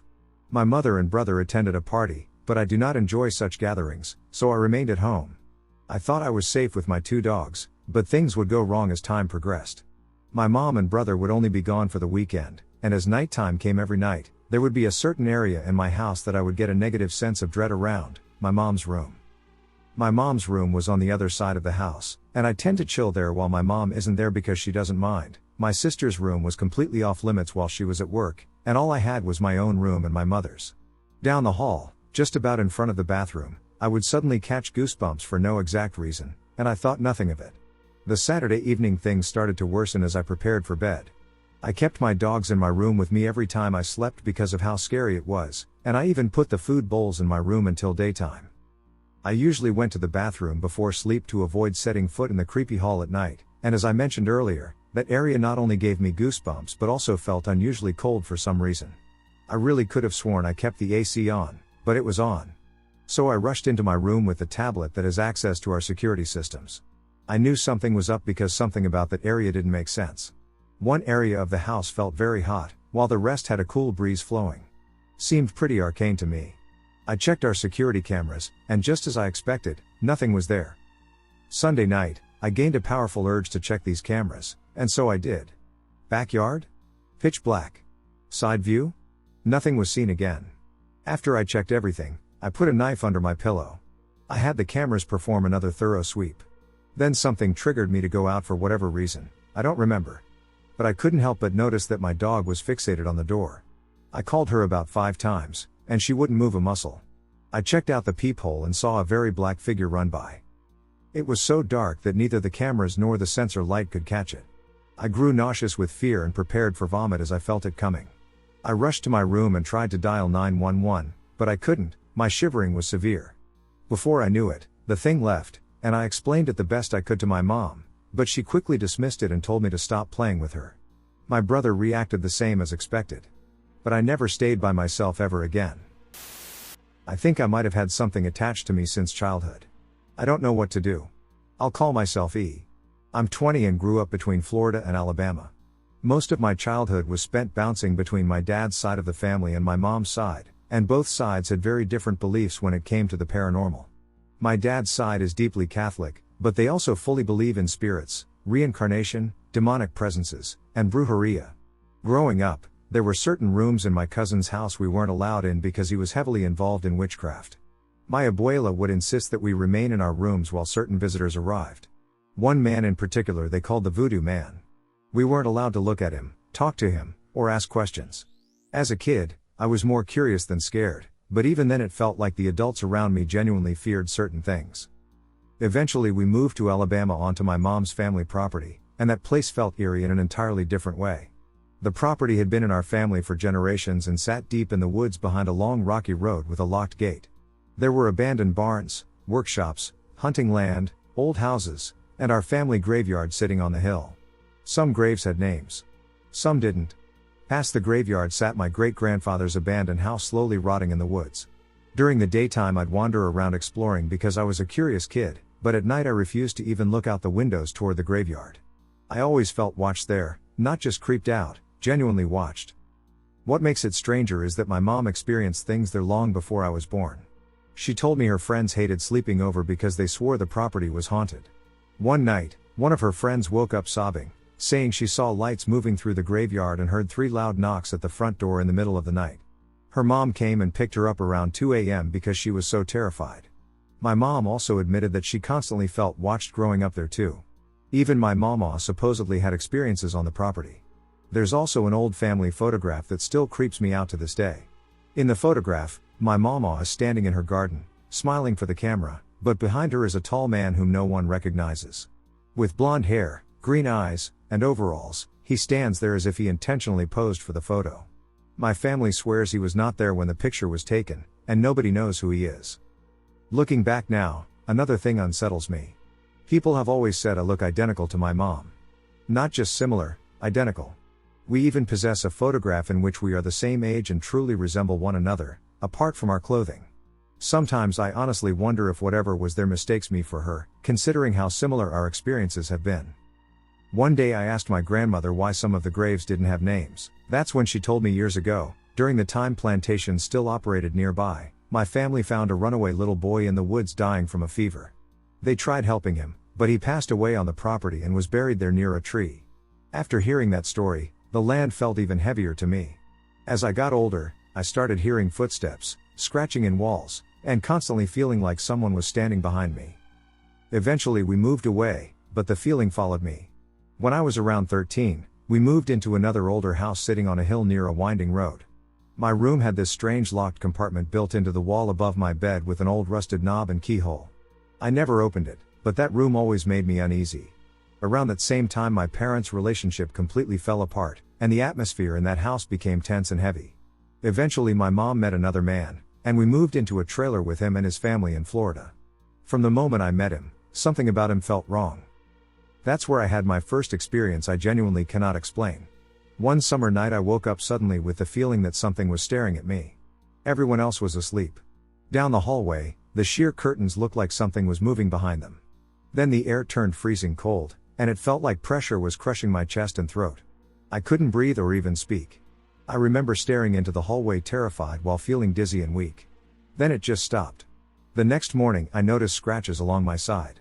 After that, things in my life got significantly worse, and through all of it, I always felt like something was nearby. By freshman year, I became really interested in paranormal topics and spirituality, not in a summoning spirits way. I was honestly just trying to understand things. Eventually, I moved in with my adoptive/foster mom. Things were calm at first, but after we moved in, strange things started happening there too. At night, I heard footsteps, scratching, and the rattling of my doorknob. One night around 3 a.m. my adoptive mom woke up furious because someone had been knocking on her bedroom door. My brothers were awake playing video games and swore they never knocked and didn't hear anything. The camera showed nothing. Eventually she got so uncomfortable she asked me what we should do, and I suggested cleansing the house with sage and firmly saying whatever was there wasn't welcome. Oddly enough, things slowly stopped after that. Years later I reconnected with my dad's side of the family and temporarily moved in with my grandparents and aunt. That house felt unbearably heavy, and everyone there openly admitted they heard and saw things. One morning after coming home from a friend's house, my grandma and aunt randomly asked me if I thought I had something attached to me and whether I'd ever been baptized. I laughed it off, but they were dead serious. My aunt then told me that a little girl had died in the house years ago and that they would sometimes see her at night, black hair, white dress, no face. Then my aunt said something that still sticks with me: she doesn't like you. Later they had me sit alone in the back room where most of the activity supposedly happened. Within minutes the room became freezing cold, and I felt overwhelming fear, sadness, and pressure all over my body. It felt hard to breathe again, and every instinct in me screamed to leave. I finally ran out of the room shaking. My aunt later claimed my face looked different, and after I sat down, they noticed 3 long scratches across my back. I still remember my grandmother praying over me afterward. The weirdest part is that even after moving away, I still occasionally feel watched. Sometimes I'll hear scratching or movement at night. Nothing violent has happened recently, but the feeling is never completely left. What truly bothers me is the way people respond when I share these stories. My boyfriend gets genuinely concerned, not in a joking ghost story way either. He has informed me on numerous occasions that the things I describe do not seem normal, and honestly, at times, he appears almost frightened when I discuss them. Part of me wonders if growing up around so much fear, trauma, old properties, and family beliefs just messed with my perception. But another part of me can't ignore how consistent these experiences have been throughout my life, especially because multiple people completely separate from each other have said the same things without me bringing it up first. So I guess my question is, does this sound like attachment activity to anyone experienced with paranormal phenomena, or does this sound more psychological/environmental? Either way, I'd really appreciate honest opinions.